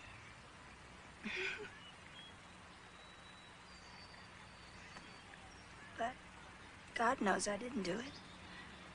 He knows I'm not lying. And I really believe that God takes care of things, and that my son Robbie will walk again. I know he will. I do.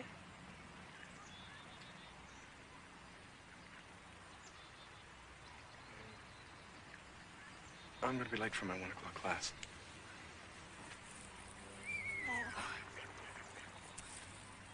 You know, maybe I could call you sometime. You know, just to talk. I'd ask you to go for a drink, but I don't drink. Well, sure. I say we're ready to pick her up. I say we're gonna wait for Karen. You've been saying that for months. Well, she's making progress. Just need a little more time. How long? That's what I'm asking. How long can we wait? Even Diane's lawyer keeps asking why we don't arrest her. He's trying to force our hand. He wants us to move before the little girl can talk so we can blame it on the bushy-haired stranger. Oh, come on, we've checked everywhere. Diane's gone through miles of mugshots. There is no bushy-haired stranger. What's the matter, Josiak? You afraid to prosecute? You afraid you're gonna fall on your sword? All right, now look. We get one chance here. If we screw it up, that's it. Diane will go free and get the kids back. So, you want us to sit around on our butts for 4 more months, is that it? I want you to get back in the field and dig for more evidence. You're talking about a murder weapon. We don't got a murder weapon. Then find it. What about the towel, the one that Diane wrapped around her arm? Now, we know that there's a clue there. Shouldn't be that difficult to figure out. Sir, you're the DA. We're gonna move or not? When Josiak says we're ready, that's when we'll move.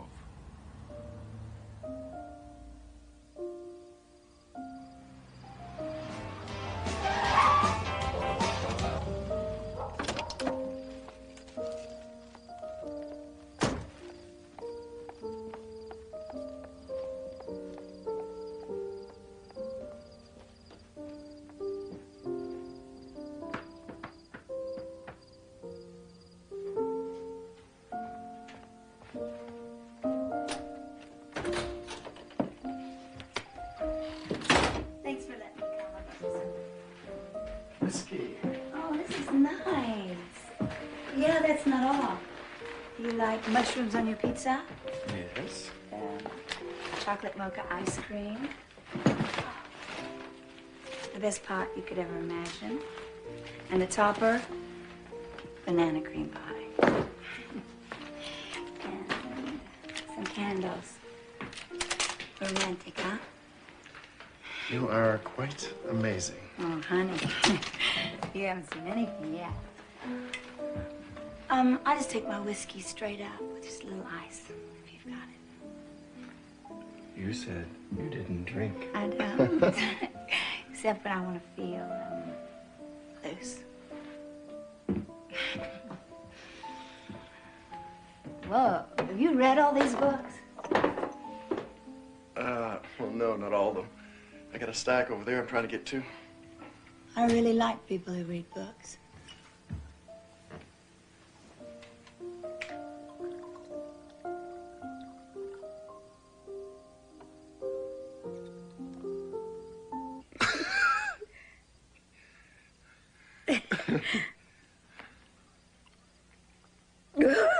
I'm sorry. I hate the taste of that stuff. But I need it. You can't imagine the pressure I've been under. You know, I'd rather not talk about what happened that night. I think it's better if I don't get involved in any of that. Fair enough, okay? Because I don't want to be involved with anybody. I mean, my mind's still on Lou Lewiston. He was the guy I was dating in Idaho. There'll never be anybody like him.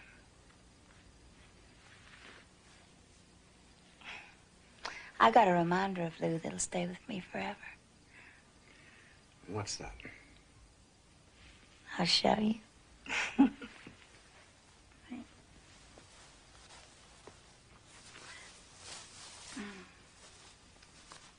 I love red roses. Red rose is kind of my trademark. Well, what do you think of me?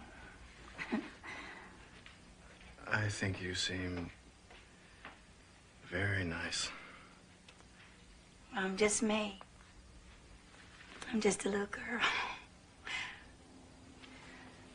But I can make you feel real good.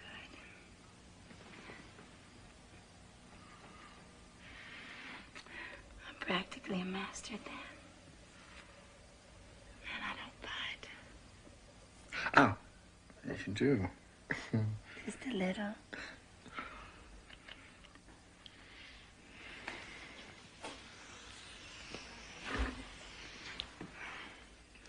You don't have to worry about birth control. I'm on the pill.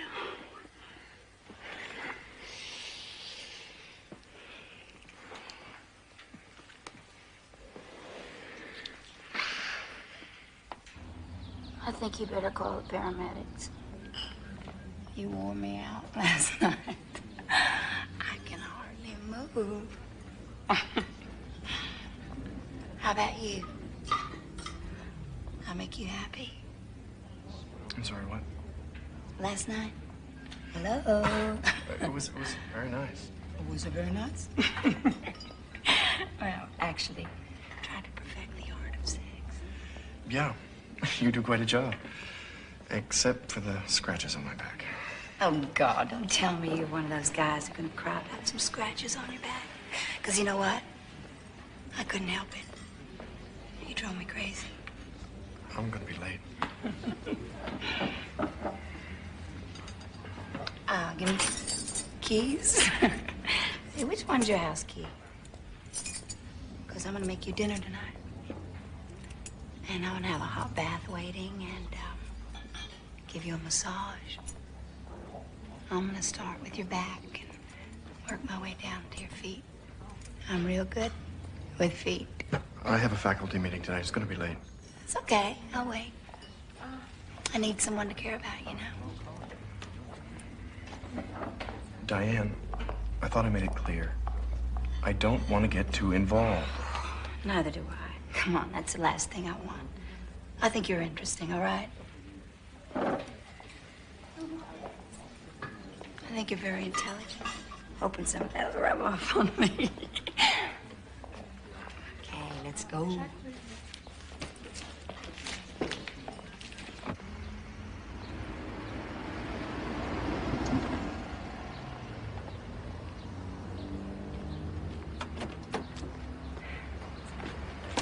Just wait. Oh, Diane, okay. Okay.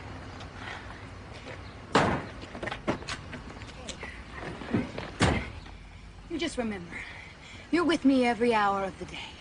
Up here in my head, all my little gray cells, they're gonna hold on to you, so you never get lost.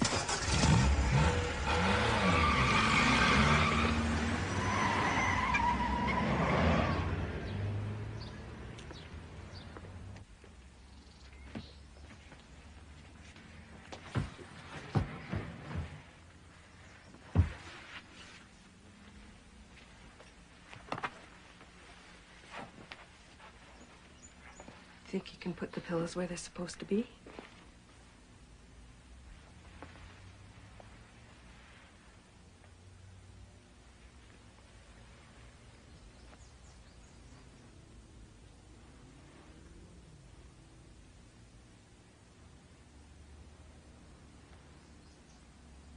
Robbie wasn't back?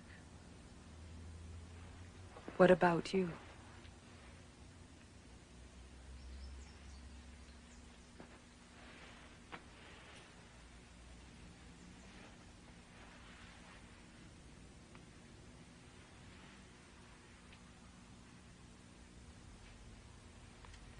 And Shauna?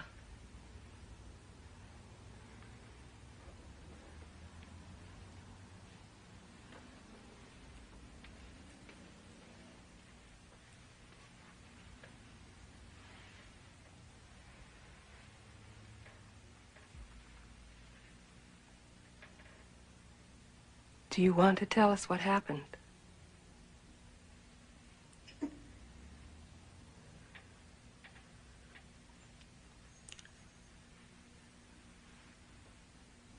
Trunk.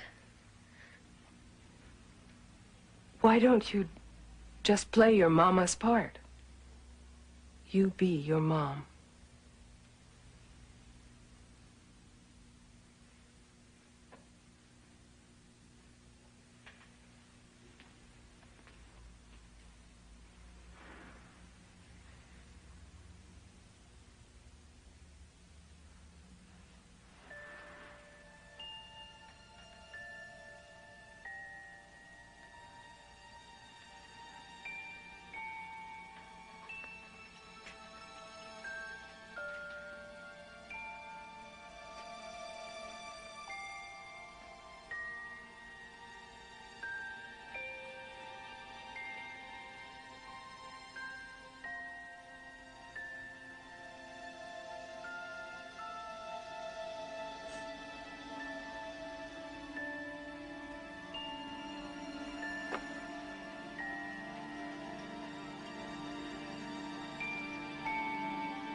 it's your old dad.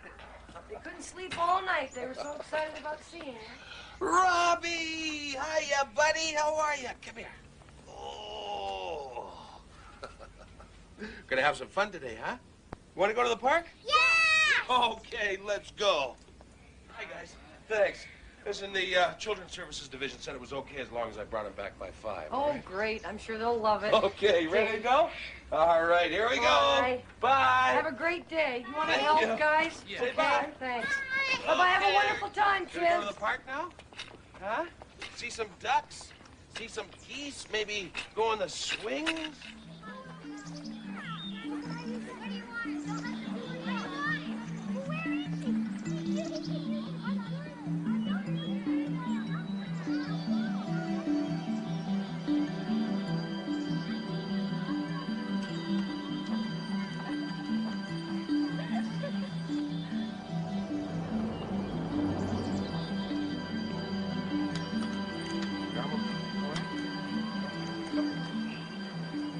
Up we go.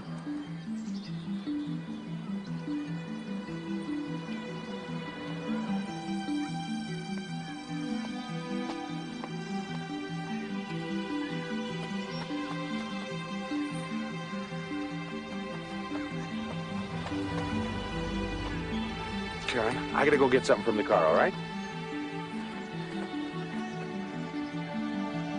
Diane, wait, don't wake him up. God, what is the matter with you? Sound asleep, he doesn't even know I'm here. I just want to look at him. Look, we gotta handle this right, okay? Okay, okay.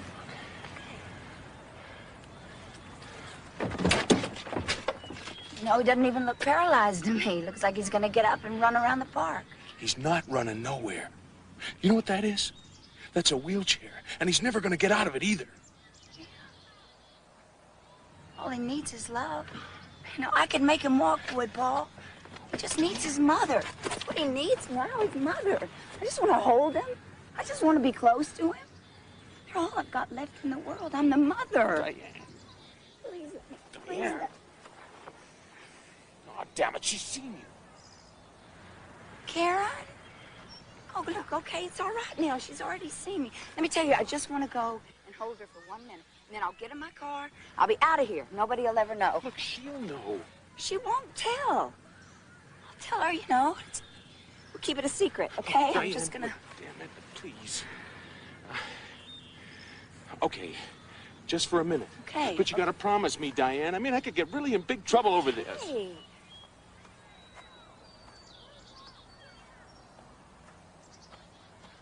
Karen? Baby? Mommy? Karen? Honey, honey. Oh, baby, I love you. I love you. I love you. I missed you so much. You look so pretty.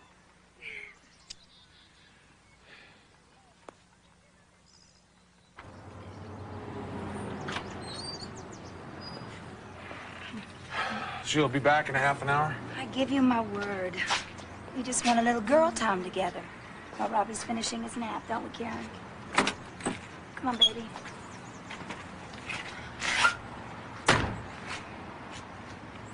So we're just gonna take a little ride and be back. We'll be here waiting. Okay. Diane, don't mess up on this now, okay? I won't, believe me.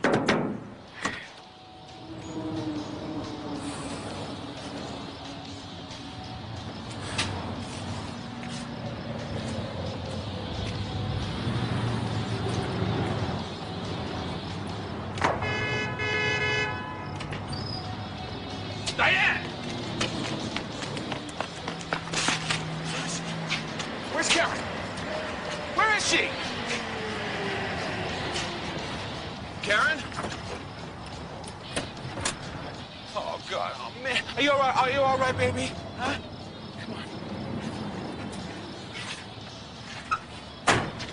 What's the matter with you? If you're satisfied, you scared her to death. Where were you? We're at Hendricks Park. We were talking What were you talking about old times. And about the good times that are going to come in the future, and about school, and about reading, and about Shauna and how she's still with us no matter what, and about how we're the four musketeers and always will be. Did you talk about the shooting? No, she Now, wanted you just tell me. She wanted to, but I told her I couldn't because I promised the police. You've been gone for hours. That's because I had a brainstorm. I wanted to take her over to see her grandma and her grandpa. Daddy showed her how to use the computer, and she can only use one hand, and maybe she doesn't talk so well, but she's still sharp in her brain. You don't believe me? Ask her. Go on, stop bullying me. Say goodbye to Rob. Get the hell out of here. I should have known better. She loves me. She was holding on to me and begging me not to come back here. Go, just go on. She didn't want to come back here. She wanted to stay with me. You should have seen her. You should have seen my dad. My dad was crying, and you know my dad forbids crying. Karen and I understand each other. Don't we, baby? Don't we, Karen? I did it. I saw my kids.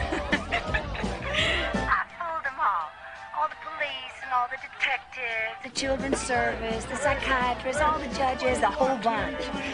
Oh, you should have seen my kids. They were so happy to see me. They were jumping all over me. Robbie was jumping? Yeah, he was jumping in his head. You know, that's what counts. What's going on in his head? He's paralyzed, but you know how great Robbie is. He doesn't even seem to mind. Are you going to report this? I'm on to you, darling. I know you tell him we've been talking. Well, go ahead. I know you've been telling the police every damn thing I say, so go ahead. Stab me in the back. Nothing's going to stop me. I'm hanging up, Diane. I got nothing to say.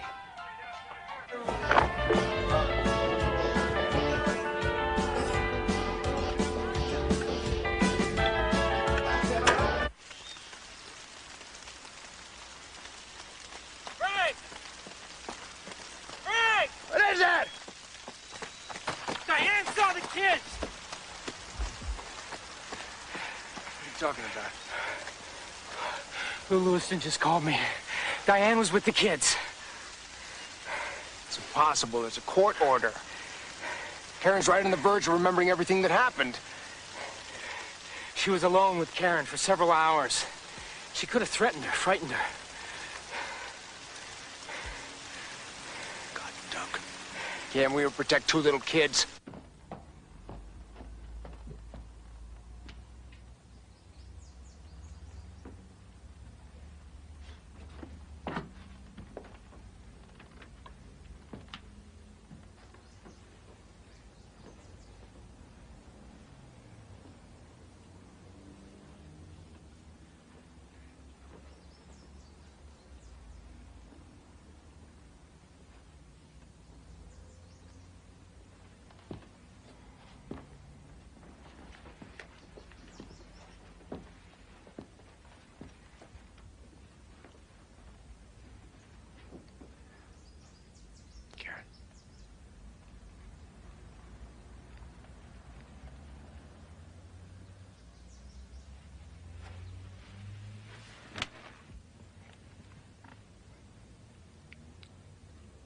You saw your mom?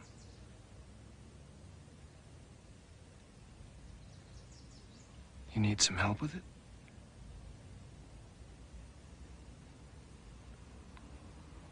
Do you want to talk to me about it?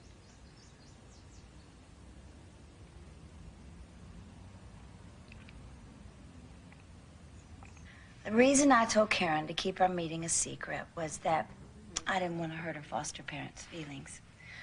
And there was nothing more than that. Anyway, she told me all she remembered about the night of the shooting was seeing the horse at my girlfriend's. So you deliberately defied a court order forbidding you to contact your children? Boyd Paul said if I cooperated with him, I could see my kids. He wanted me to give them custody. He said to lie about seeing them, and if I didn't, he was going to take me out. Well, if you know Boyd Paul, that means he's going to kill me. He wanted custody of the kids so he could buy affection from me and buy time with me. That way he could have me where he wanted me. You realize you could face jail for violating a court order not to see your children? Judge Foote, I think a jail sentence at this time would be inadvisable for my client. My client is 2 to 3 months pregnant.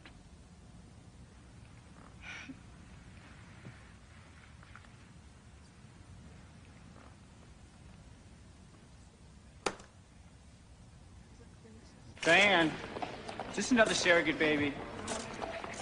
No way. Wild horses couldn't get me to part with this one. This is a definite love child. Diane? Diane, for Pete's sake. You want to tell me who the father is? The father's identity is not for public knowledge. Who's the father? He's a very private person. What's his name, Diane? You talk too much. You're gonna dig a hole you can't get out of. I planned it this way. I told Lou Lewiston that Boyd Paul arranged for me to see my kids. I knew he'd report it. I made it so no matter what happens, they won't give Boyd Paul custody of my kids. I cooked this goose completely. Everybody better be nice. I get special treatment now. I'm pregnant. Just look at her. The public hates us for pursuing a young mother. Now they can hate us for pursuing a pregnant young mother. I don't believe it. Pregnant. This woman is a mental. I want her followed round the clock. Don't let her out of your sight. Frank, we're in the middle of a murder investigation and we're out of funds. The citizens of this county have left us dry. We're practically without police patrols. We're short of men. Work double shifts.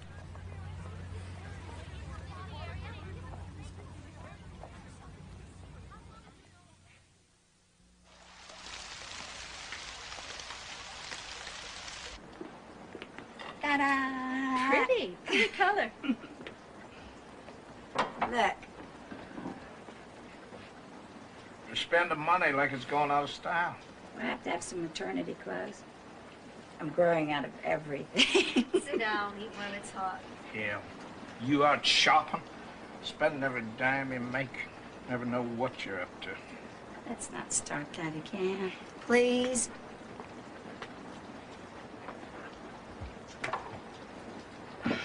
Out half the night, getting drunk. You never know where you are, when you're coming home. All those secrets. Yeah, you got a few of those yourself. Look at you, getting yourself pregnant, smiling like a Cheshire cat. Never know what's going on inside your head. You haven't got any right to point a finger at me about anything I do. How about the time you shot my little dog? You always have to bring up ancient history. I had to shoot him. He was paralyzed. You talk too much, Diane. Bunch of nonsense. It wasn't nonsense. It was a nightmare. All the time I was growing up. Ready when it was time for you to come home from work. Oh, Diane! What's the matter with you? Look what you've done here. Why isn't it him? Why is it always me and never him? Diane! You get out of my house. You get out of here. Daddy! Now, Carrie, get out of here. Stop it! Oh, I'm telling you. Please, Daddy! I mean it. Daddy! Do you hear me? Please, You open that door. I want you to open this door. I want you out of here. Stop it! Get this. I don't want to see any more of it again. Did you ever fight ball with me? Never don't say anything about me or anything I do! Get out of here. I never want to see you again. How much more can I take? Where am I supposed to go? I don't give a damn where you go. I don't have any friends. I don't have anyone. Get out of here. Daddy! Oh.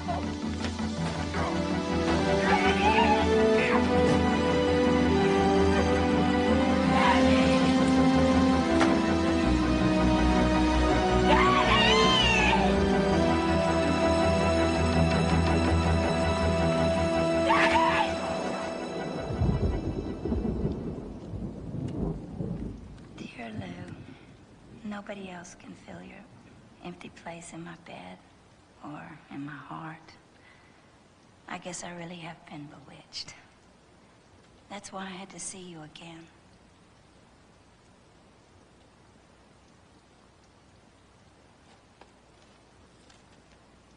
I'm glad I did it. Flew to Idaho for just that one day. I had to know if it was really over. I had to know if you ached for me the way I ache for you. Hey, Lou!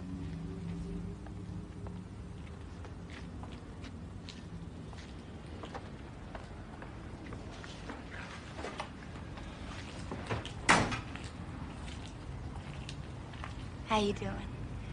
I'm all right. What are you doing here, Diane?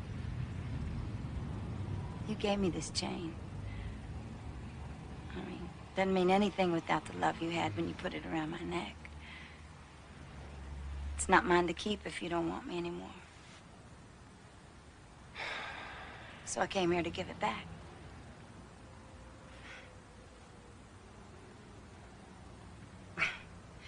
Just can't get it off. Would you get it off for me, please?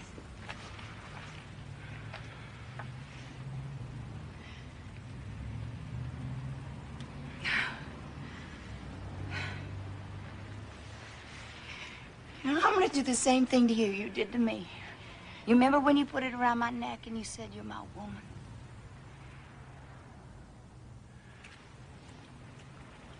You're my man, Lou. Doesn't matter what happens. Doesn't matter where you are. You'll always be my man.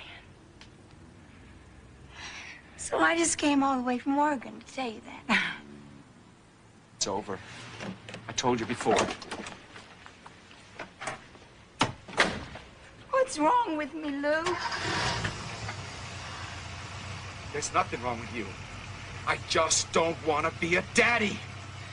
They're good kids. I know you think they're gonna be a burden. I know they're good kids, but I don't want kids. I never wanted They're kids. really independent!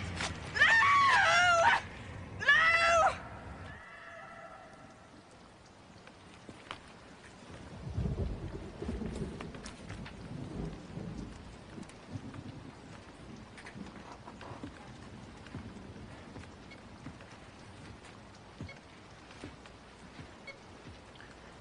Lola, listen to this.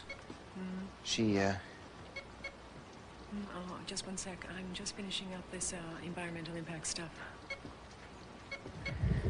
Listen, she bought the brass unicorn for the kids 6 days before they were shot. On Friday, she had the date, May 13th, engraved on it. Maybe the unicorn was a memorial to her 3 children. I mean, maybe the kids were supposed to die on Friday the 13th, and the plan got aborted. It got postponed. How could a mother do that? It's a primal instinct to guard over the life of your child. It's your immortality. I know, all right, but I've been reading her diary here. Now, all the other entries, they're details, right? I mean, there's menstrual cycles and groceries and weather and going to work and coming home from work, and there's kids and Lou and loneliness and Lou and Lou. And on the last day, there's no entry at all. She's just written the date, Thursday, May 19th, 1983. At the top, right? The rest of the page is blank. She's the mother of those children. Why? Why in God's name would she do it? All right, you want to know what I think?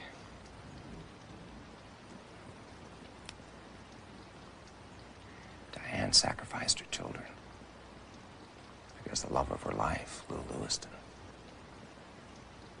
didn't want to be a daddy.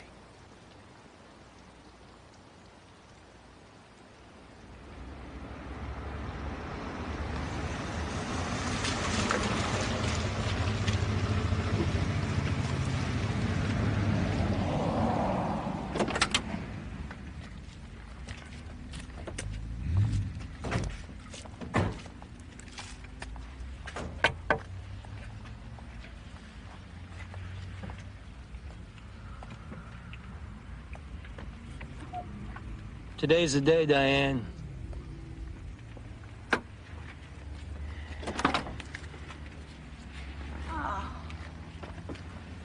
Okay. You have the right to remain silent. Anything you say can and will be used against you in a court of law. You have the right to talk to a lawyer and have him present with you while you're being questioned and when you are required to face witnesses. If you cannot afford to hire a lawyer, one will be appointed to represent you if you request one. Do you understand each of these rights I've explained to you? Yes. Having these rights in mind, do you wish to proceed without a lawyer? Yes. Can I have a piece of gum out of my purse? Thanks. Leave anything in the car? My diary. Be sure to get my diary. You almost seem relieved, Diane. You'll be arrested. Why not go to jail? I got no place else to go.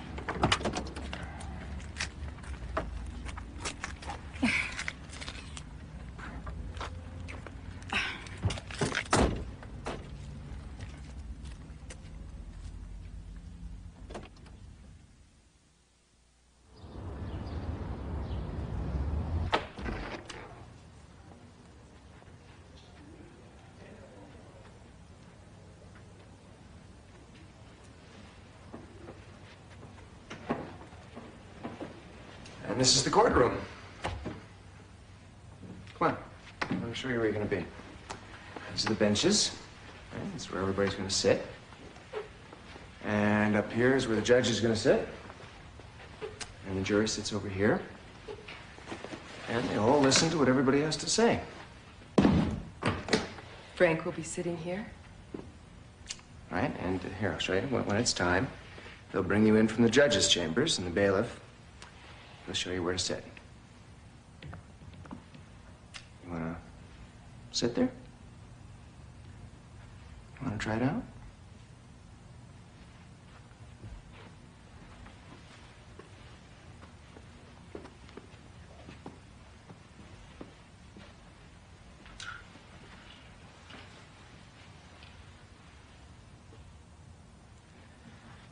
Where is...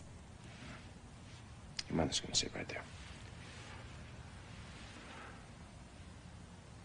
I'll be with you, Karen. I'll help you all the way.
Is this the tape that was in Diane Downs' car? Yes. The tape deck in Diane's car, did you examine it? Yes, I did. Can you tell us about that? It's an auto-reverse tape deck, which means it will play one side and then it will play the other side. It will continue until the ignition is turned off or the tape is removed. These are casings or bullet shells removed from the death car. You see these scratches? Those are tool marks made by the extractor in the gun. The same marks are on 2 bullets found in Diane's apartment at 1352 Q Street. Tool marks are almost as good as fingerprints. I'm quite comfortable that the same extractor made the marks. So simply put, that means that the casings found in Diane Downs' apartment had at one time been in and out of the murder weapon. Yes, that's what it means. And one final question. Diane Downs stated to the police that the children were all shot inside the car. Does the evidence substantiate that statement? After studying the blood spatter pattern, it is my conclusion that Shauna Downs was shot outside the car. Thank you. Detective Beck, since '73, you've been with the Lane County Sheriff's Department? Yes, sir. Now, you've been in a situation where you investigated a homicide, and you knew who did it, but you couldn't arrest them, isn't that correct? Comes with the work. Isn't it true you got a couple of bullets from either someone else, another detective or a police officer? Or you got one from the car or at the scene, and you put it inside the rifle found in Diane's apartment? That is a lie. That is not true. You deny that you placed 2 bullets within that rifle? You bet I deny it. Emotions in Eugene and Springfield have run the gamut. Friendships have been torn apart over this case. At first, there was a rush of public sympathy for Diane Downs, but in the year just past, more and more people are saying Diane Downs is guilty and should be punished for her crimes. Guilty or innocent, the Diane Downs case is making national headlines again, and it's expected to be weeks before a verdict is reached by a jury of her peers. I was driving with my family, and we came to Old Mohawk Road. I came up behind a red car with Idaho plates going rather slowly. Can you tell us how slowly? It was 10 miles or less. It was to the point where my speedometer wouldn't register. The car didn't stop, attempt to make contact, or pull over to the side of the road. I was waiting for that in case they needed some assistance. That didn't happen. It didn't happen, no, sir.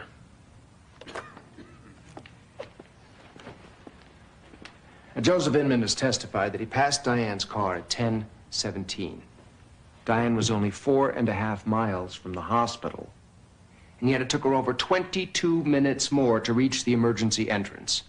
May I remind the court that 2 of the children did reach the hospital alive? Boyd Paul, did you ever have sexual contact with Diane Downs after your divorce? Yeah. It happened one time between us. Pretty cold and callous. She was involved with Lou at the time. I absolutely could not bat against this guy. That was it.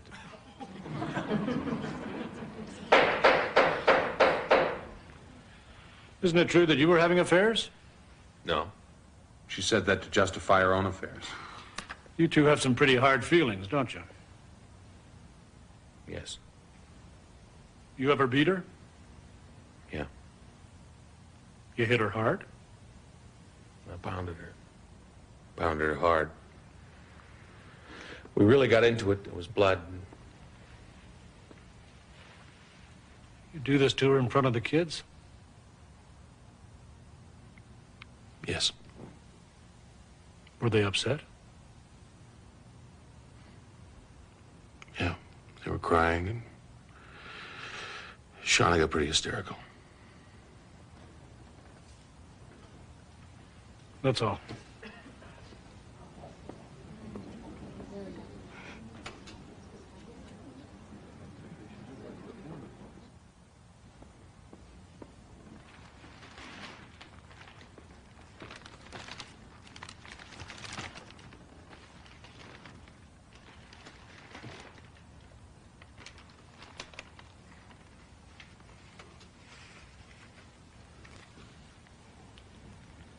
This was Shauna's shirt.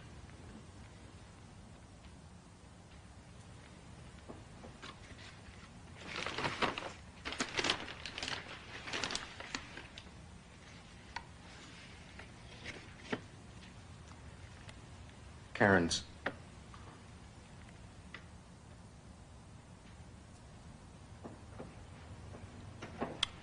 And Robbie's shirt.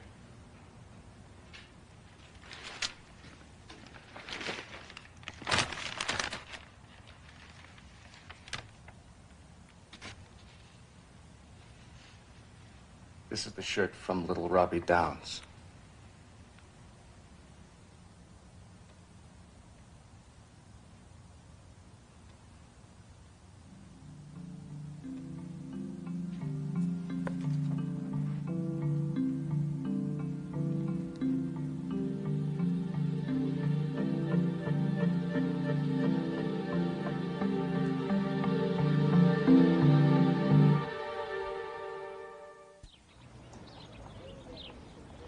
prosecution calls Lou Lewiston to the stand.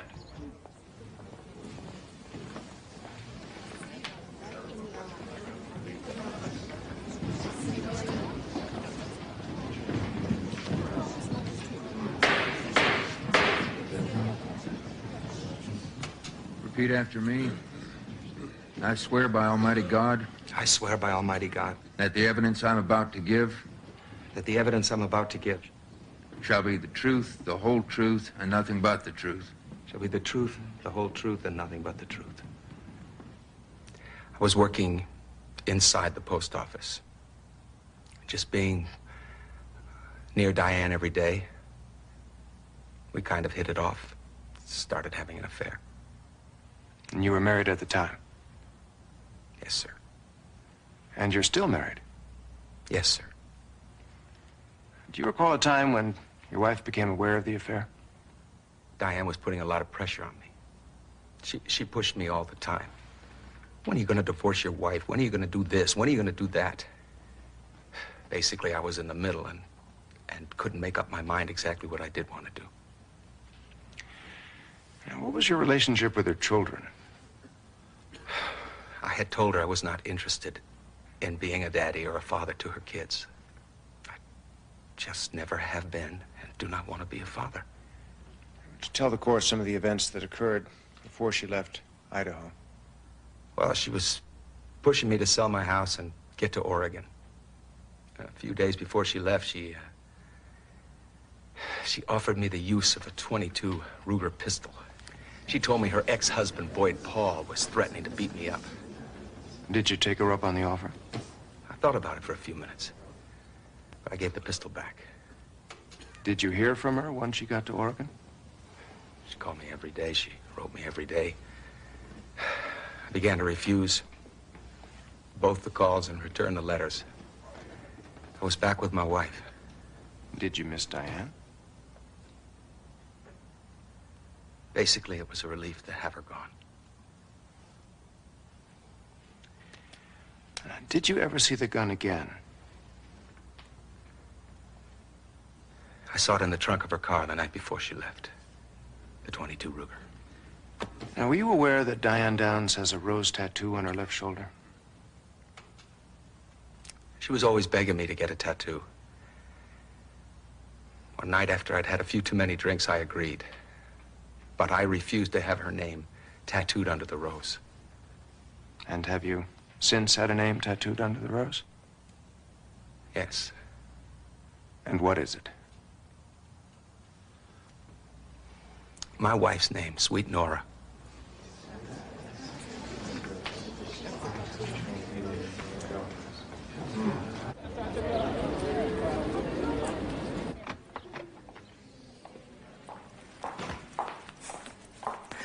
I was sure you were going to have the baby last night. She's doing somersaults. So this baby's all that's keeping me going. It's a big day for you. You ready to testify? I can't wait. I want everybody to know the truth. I'm glad to finally be sitting in this chair. It's been a long wait. Now I got a chance to tell what really happened. Are you aware that while I'm questioning you, you're smiling? No. It's not supposed to be there. Well, why? Why are you laughing? Well, laughing and crying are two emotions that are closely related. I mean, my dad used to get really angry. And you were told to pay attention, and don't smile, and don't cry. So you learn not to have any emotions of your own. Diane, did your father ever show any softness, tenderness, or caring? No. Your mother? When I was little, Boyd Paul. when we were dating, miraculously it stopped on our wedding day. I used to think my father was a terror. He was Santa Claus compared to Boyd Paul. Your children? Oh, kids are different from other people. From the time they're born, they cry for you, they need you. They don't ask anything in return. What kind of a parent were you? The first year, I was learning. And the next few years, I was a bad parent. Boyd Paul and I were always fighting. And Boyd Paul would walk out, and Karen would come over and sit by me, and I'd yell at her. And Shauna was into everything, so I was always screaming at her. What did you do about being a bad parent? I stopped it.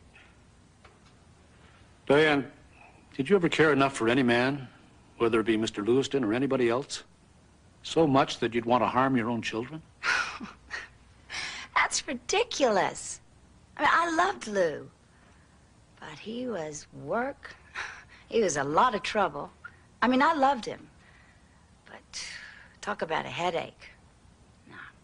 It's too much work to bother with. I had my children.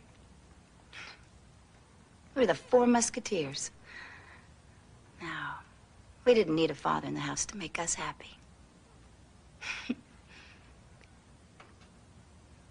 I'm going to ask you a question, Diane.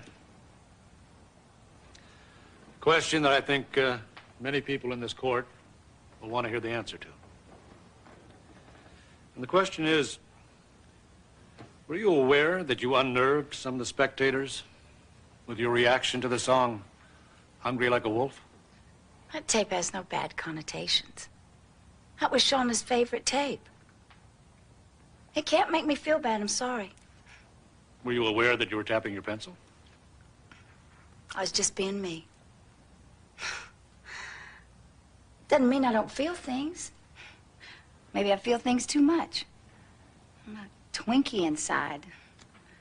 I'm soft, and I don't like people to think I'm soft or weak, whatever. Does it help you get through the tough times? Yeah. Is what you're describing about the situations that happened when you were a very little girl? Yeah. And what did they involve?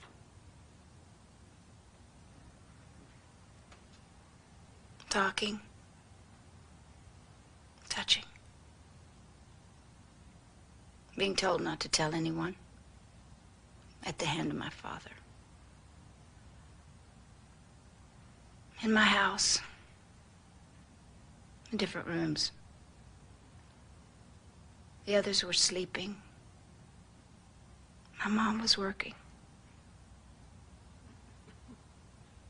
In the car. Fondling. Touching my chest. And other parts of my body where children aren't to be touched. When these incidents were occurring, how would you cope? Blank it out. Didn't exist. It just didn't exist. I'm sure I can't explain this to people because you have to be there to understand it. It's like a nightmare. And it isn't real. And it's happening to somebody else. Well, did you yell? Did you fight back? He was my father. The authority figure. I couldn't do anything. I couldn't tell. You feel trapped. Totally trapped. You can't strike out. So you end up turning that anger inside. And then you lash out at yourself instead of the person that deserves the punishment. And later when you married Boyd Paul, he dominated you. Did you remain quiet? No. We fought. I'd end up getting hurt worse, but he choked me one time until I blanked out. Did you realize, whether it was a father abusing or boy Paul assaulting, did you realize that some of these pressures would have an effect on you? Yeah. I ended up screaming. I screamed a lot at Karen. I was a bad parent.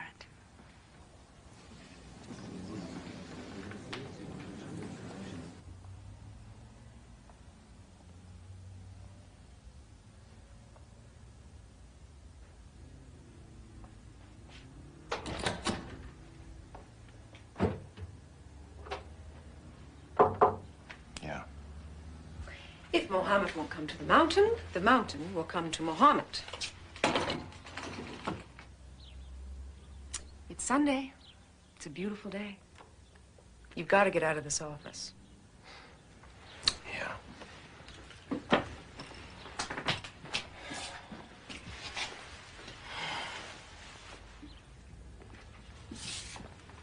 What was that you said about Karen? About her having a lot of courage? Yes, she does.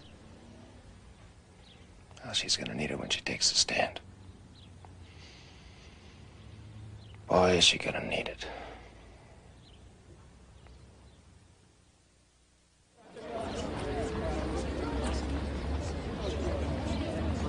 All right, let's talk about the night of the shooting. Now, you left your friend's house and it was dark?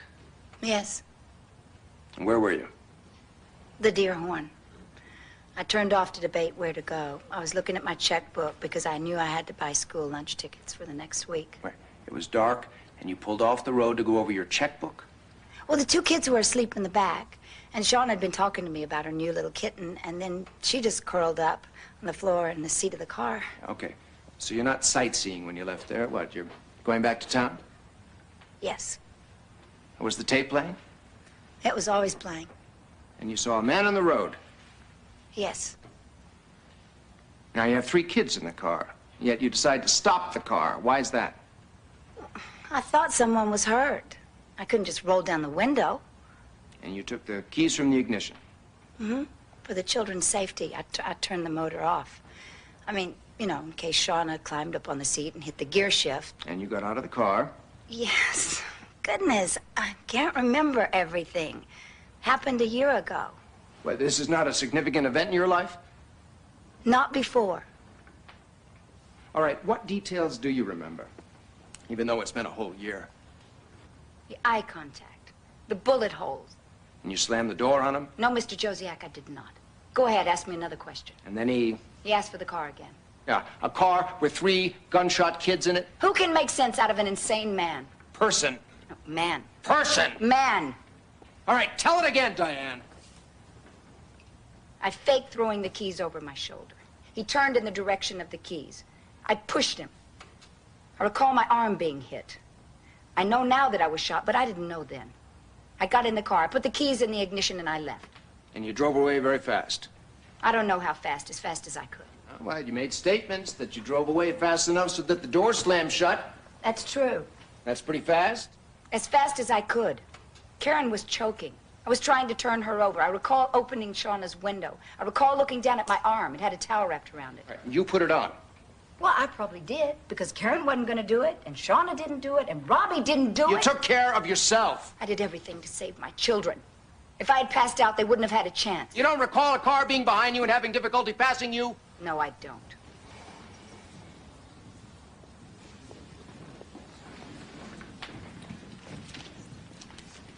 Now, you told the detectives that you never owned the Ruger 22. It was Boyd Paul's gun. I gave it back to him. You also said, I don't know who shot my kids. I haven't the vaguest idea. True. But another time you said the killer knew your name. You said you knew who he was. I said that.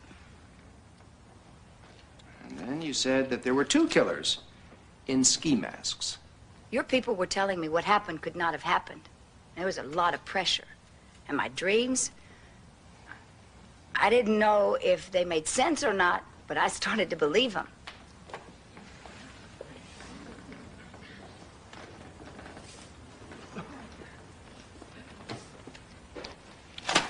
All right, now tell us about the unicorn that you bought a few days before the murder. You had it inscribed with a date and the names of your children. Was it a memorial? No, it was a way of me just saying, hey, this is our new start on life. It was something eternal, wild and free. A unicorn is a type of horse, and a horse is wild and free.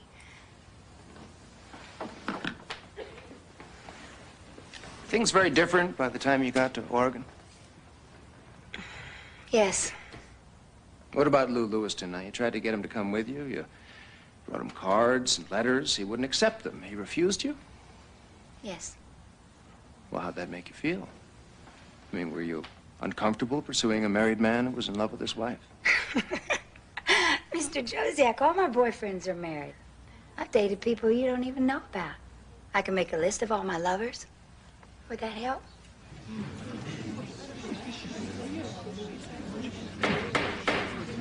Quiet.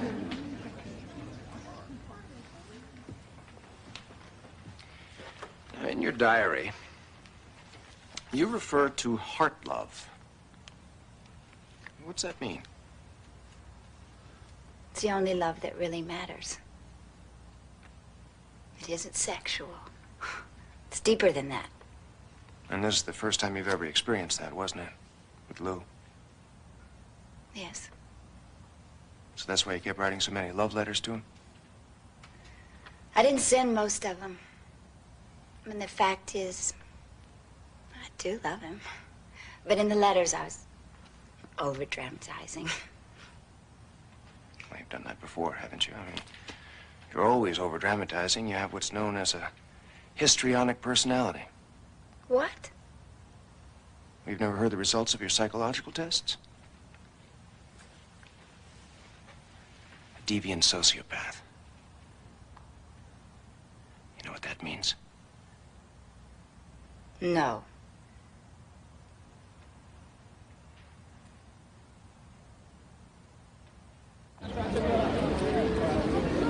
The state calls rebuttal witness Karen Downs to the stand.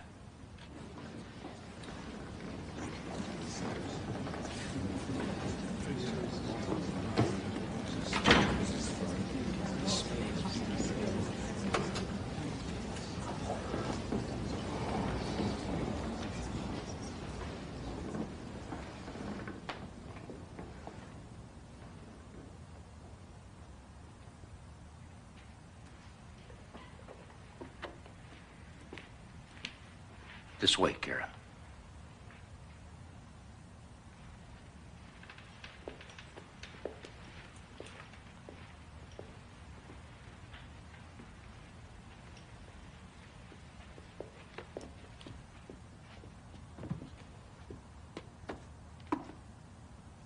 Karen, would you place your hand on the Bible?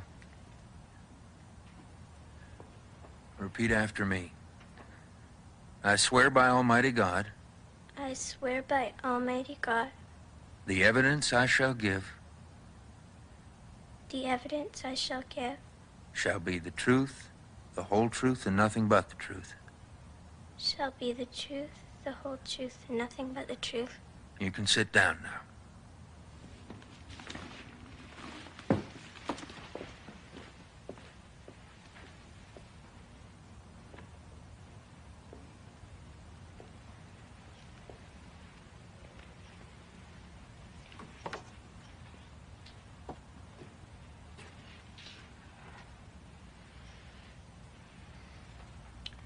You feel okay? You're gonna have to talk to all these people here. Can you tell us your name? Karen Ray Downs. Now, if I said this card was black, would that be the truth or a lie? A lie. And you know that when you come into the courtroom, you have to tell the truth. You understand that? Yeah. You promise to do that? Yeah. Now, on the day when this happened, you went to school, And when you came home from your grandparents, did you go for a ride? Yeah. Me, my mom, Shauna, Robbie. And will you tell us where you went? My mom's friend. And what did you do there? We petted the horse. And when you left the horse, do you remember, was it light out or dark? Dark. And do you remember, was there any music playing in the car?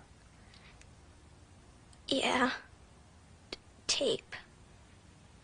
And do you remember, there was a time when the car stopped? Yeah. And when the car stopped, did you see any person standing in the road? No. And when the car stopped, what did your mom do? I pulled the lever that went out to the trunk. And when she got out, pulled the lever that went to the trunk, were you able to see anything else she did? I didn't look at the back. Was the music still playing? Yeah. Was it Hungry Like a Wolf? Yeah. Now, did you see your mom come back into the car? Yeah. And what did you see then? She kneeled down and... You want to stop, Karen?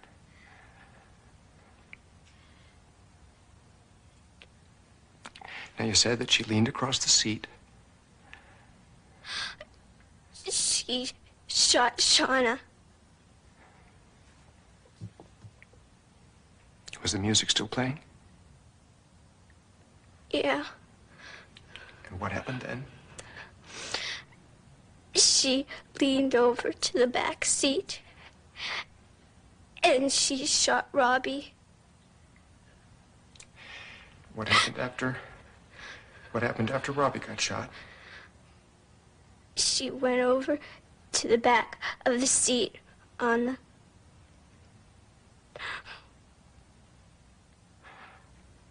Now, Karen, you just stay with me right here. Now, do you remember when you got shot? Yeah. Who shot you? My mom.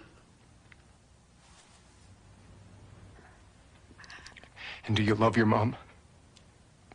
Yes.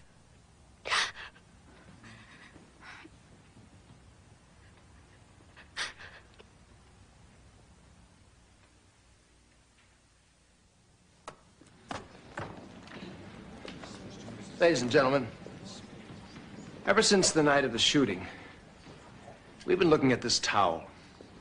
The towel that Diane Downs wrapped around her wounded arm. Now, there's something about this towel that just didn't add up. These bloodstains. Now, the pattern that they make, we knew would tell us how the towel was folded. Look at this. This bloodstain matches that one. And this one matches that one.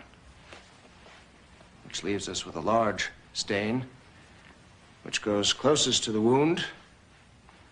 A little blood coming through, and there it is. This is how Diane Downs applied the towel to her injured arm.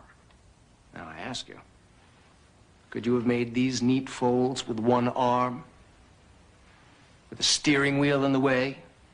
While you're driving your dying, bleeding children to the hospital? Or if you grabbed a towel and you desperately wrapped it around your arm, wouldn't it look something like that?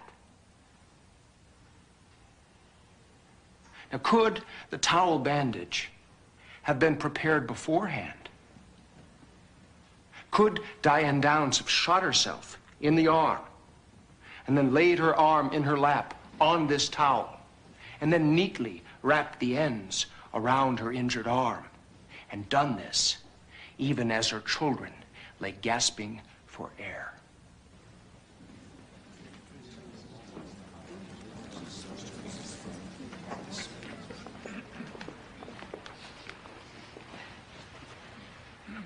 Let me tell you what happened that night. What really happened. The car stops. There is no stranger. The tape is playing Hungry Like a Wolf. You heard that music here in the courtroom. Mrs. Downs remembers that music playing throughout everything. That means that the ignition key would have to be in for the tape to be playing. But that means that Mrs. Downs could not have the key in her hand to divert the alleged stranger. That story she told, that is a lie.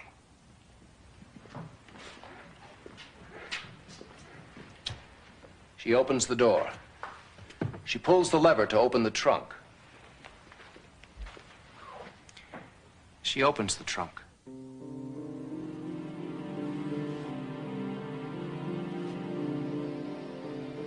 The .22 Ruger.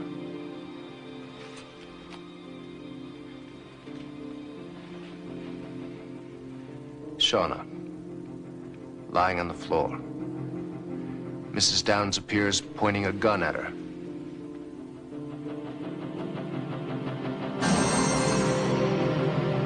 In a reflex action, she opens the door. She tries to get out. She goes down.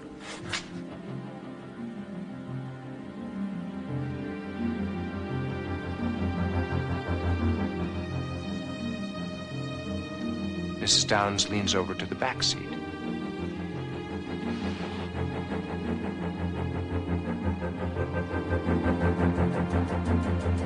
Robbie,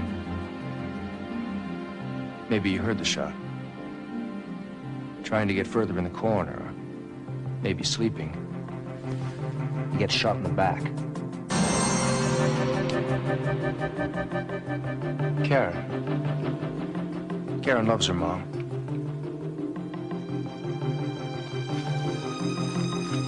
What's she thinking at this point?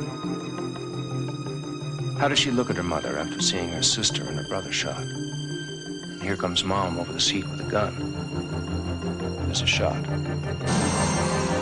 Her hand goes up. Stop. Another shot.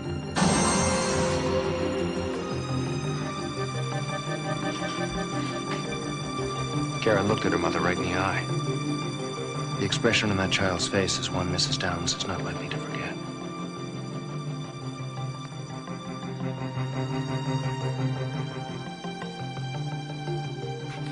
And this is the last shot. Shauna on the outside of the car.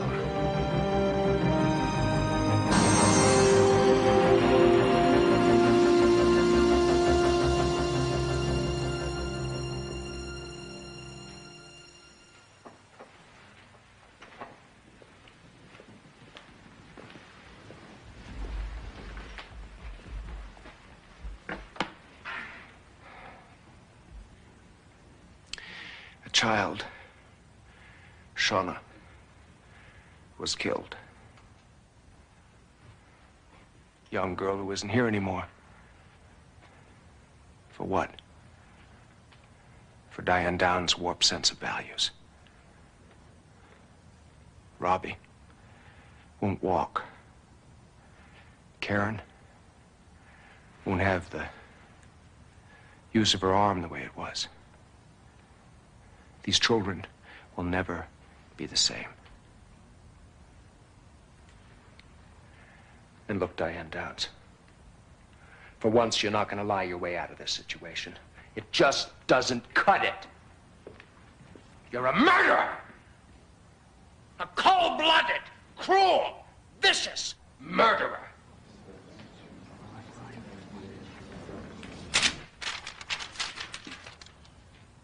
Diane Downs does not react in a way that we expect, are familiar with. And how could she? This is a woman who was molested.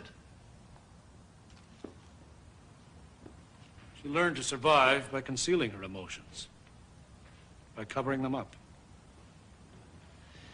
The hospital personnel and the police who are mostly males, they looked at Diane and decided how a woman should react. And that has colored this case right from the beginning.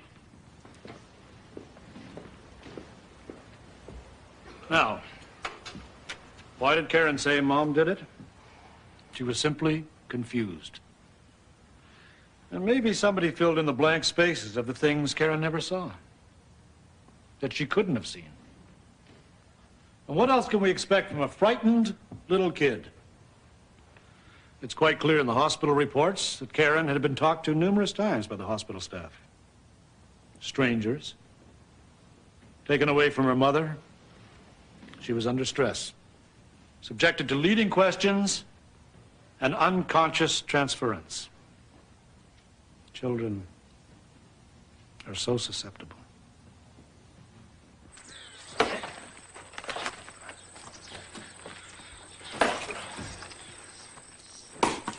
Brian?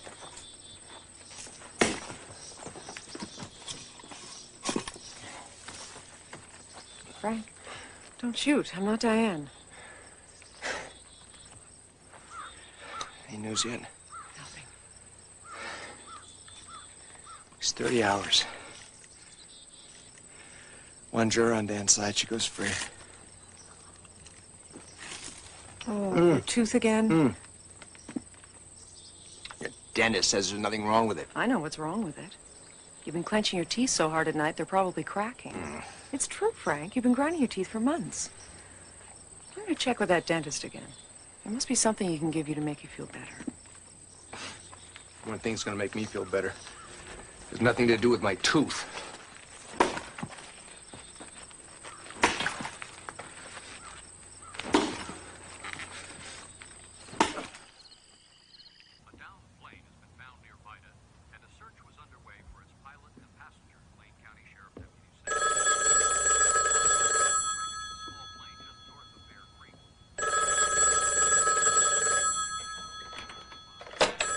Hello? Thank you. Frank? This is it.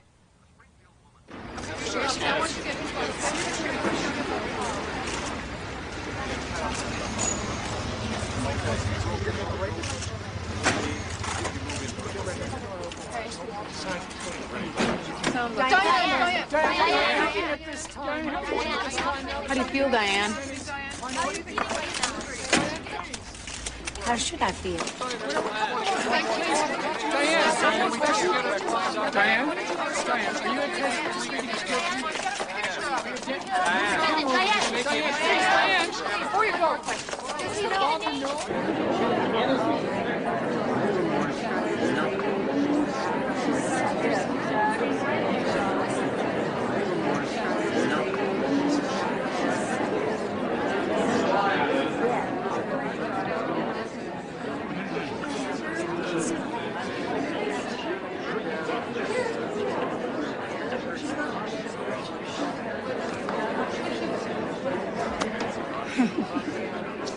The court is now in session.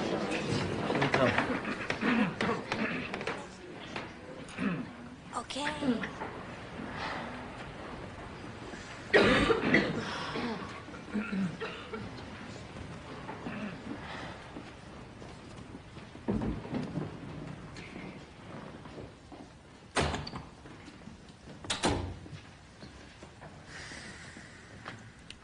Has the jury reached a verdict? Yes, Your Honor, we have.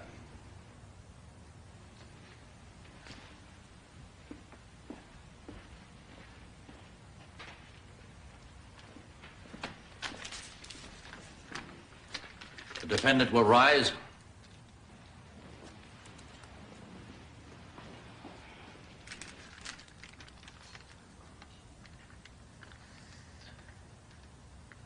On the charge of first-degree assault, counts 3 and 5, we, the jury, find the defendant guilty.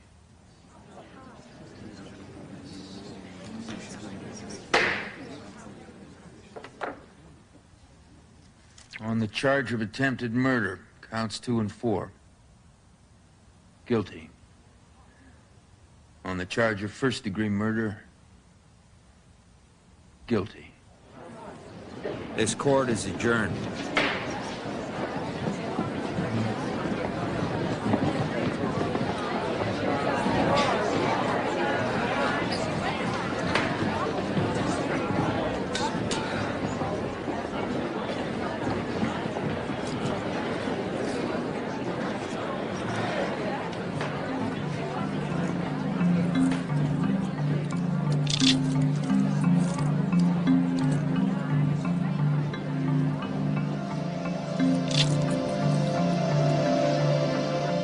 She looks like Karen did. Little almond-shaped eyes. She has real long fingers. She's gonna be a pianist. Her dad likes music. She probably gets it from him. How much time do I have with her? A few hours, Diane. And then what? Well, it depends on the sentencing, Diane. It's all up to the judge. My little baby. As a psychiatrist, it is my professional opinion that Diane Downs' personality disorders qualify her as a dangerous offender. She is a sociopath, an antisocial personality without any concern for the rights of others. She's a brilliant mind with no conscience to guide it. A narcissist who sees herself as the center of everything. Who will get what she wants, no matter what means she has to employ, no matter who or what stands in her way. She's not able to have or understand love. The death of a child is one of life's greatest tragedies. What might have been. When it comes intentionally at the hands of a parent, it is just an outrage. I've fought my own battles between emotion and reason. To prevent some future parole board from forgetting the enormity of the crimes, I sentence you to the following. For assault in the first degree, counts 3 and 5, 20 years with a 10-year minimum. For attempted murder, counts 2 and 4, 30 years with a 15-year minimum. For first-degree murder, life plus 5 years minimum. The court hopes the defendant will never again be free. I've come as close to that as possible.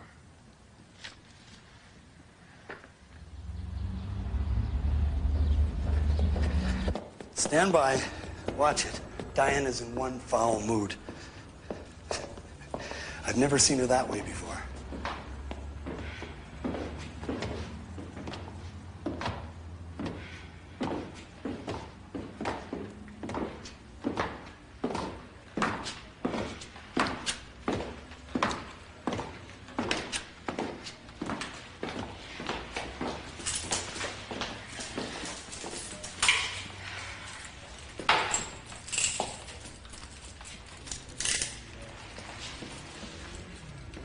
Great boots. Never seen anything like these before, have you?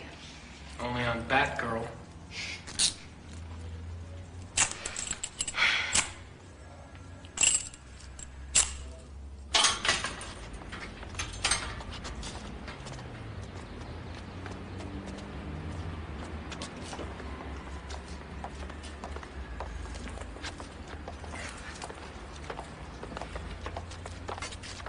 You two are gonna feel when the truth comes out. One day I'm gonna get out and I'm gonna get the killer. You'll see.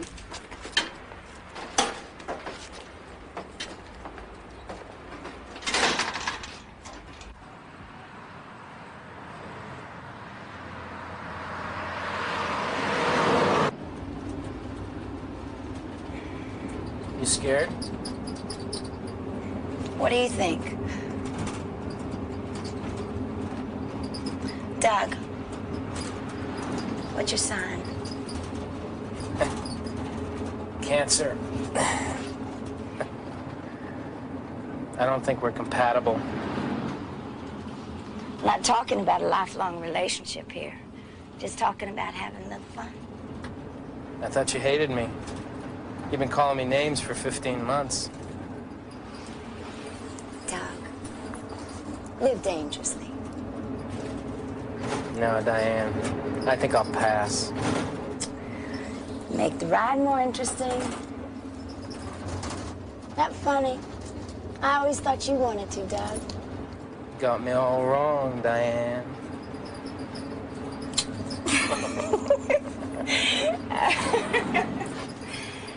Oh.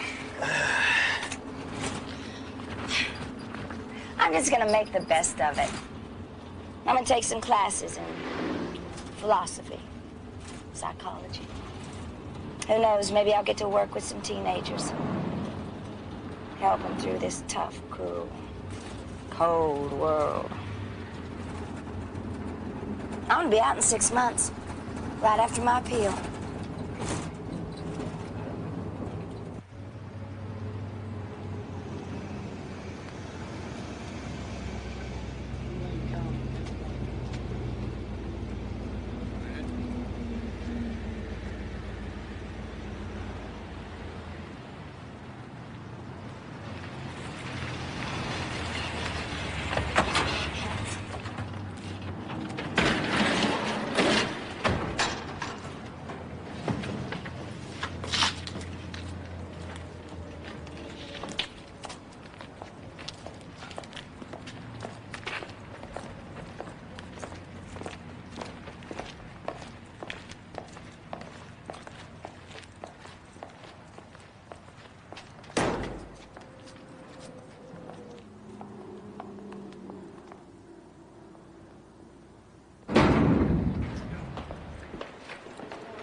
Oh, smile. Don't look so sad. Oh, I'm not sad, Diane. I'm elated. I'm thrilled. Yeah. I know you are.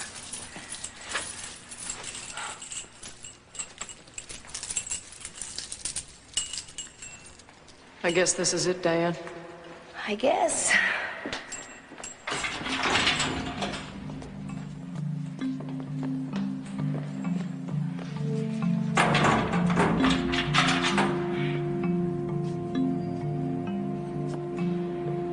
You're okay, Doc. You know that?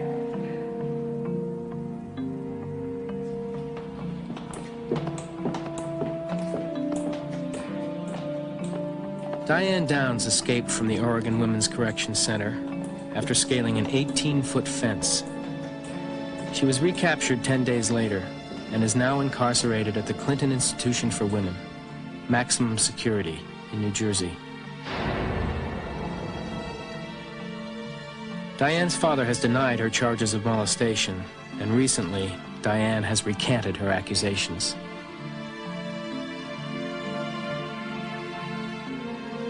Diane's ex-husband did not seek custody of the children, feeling as a single father he could not give them the care they needed. The two children were adopted by the prosecutor and his wife, and are living together in their home as a family.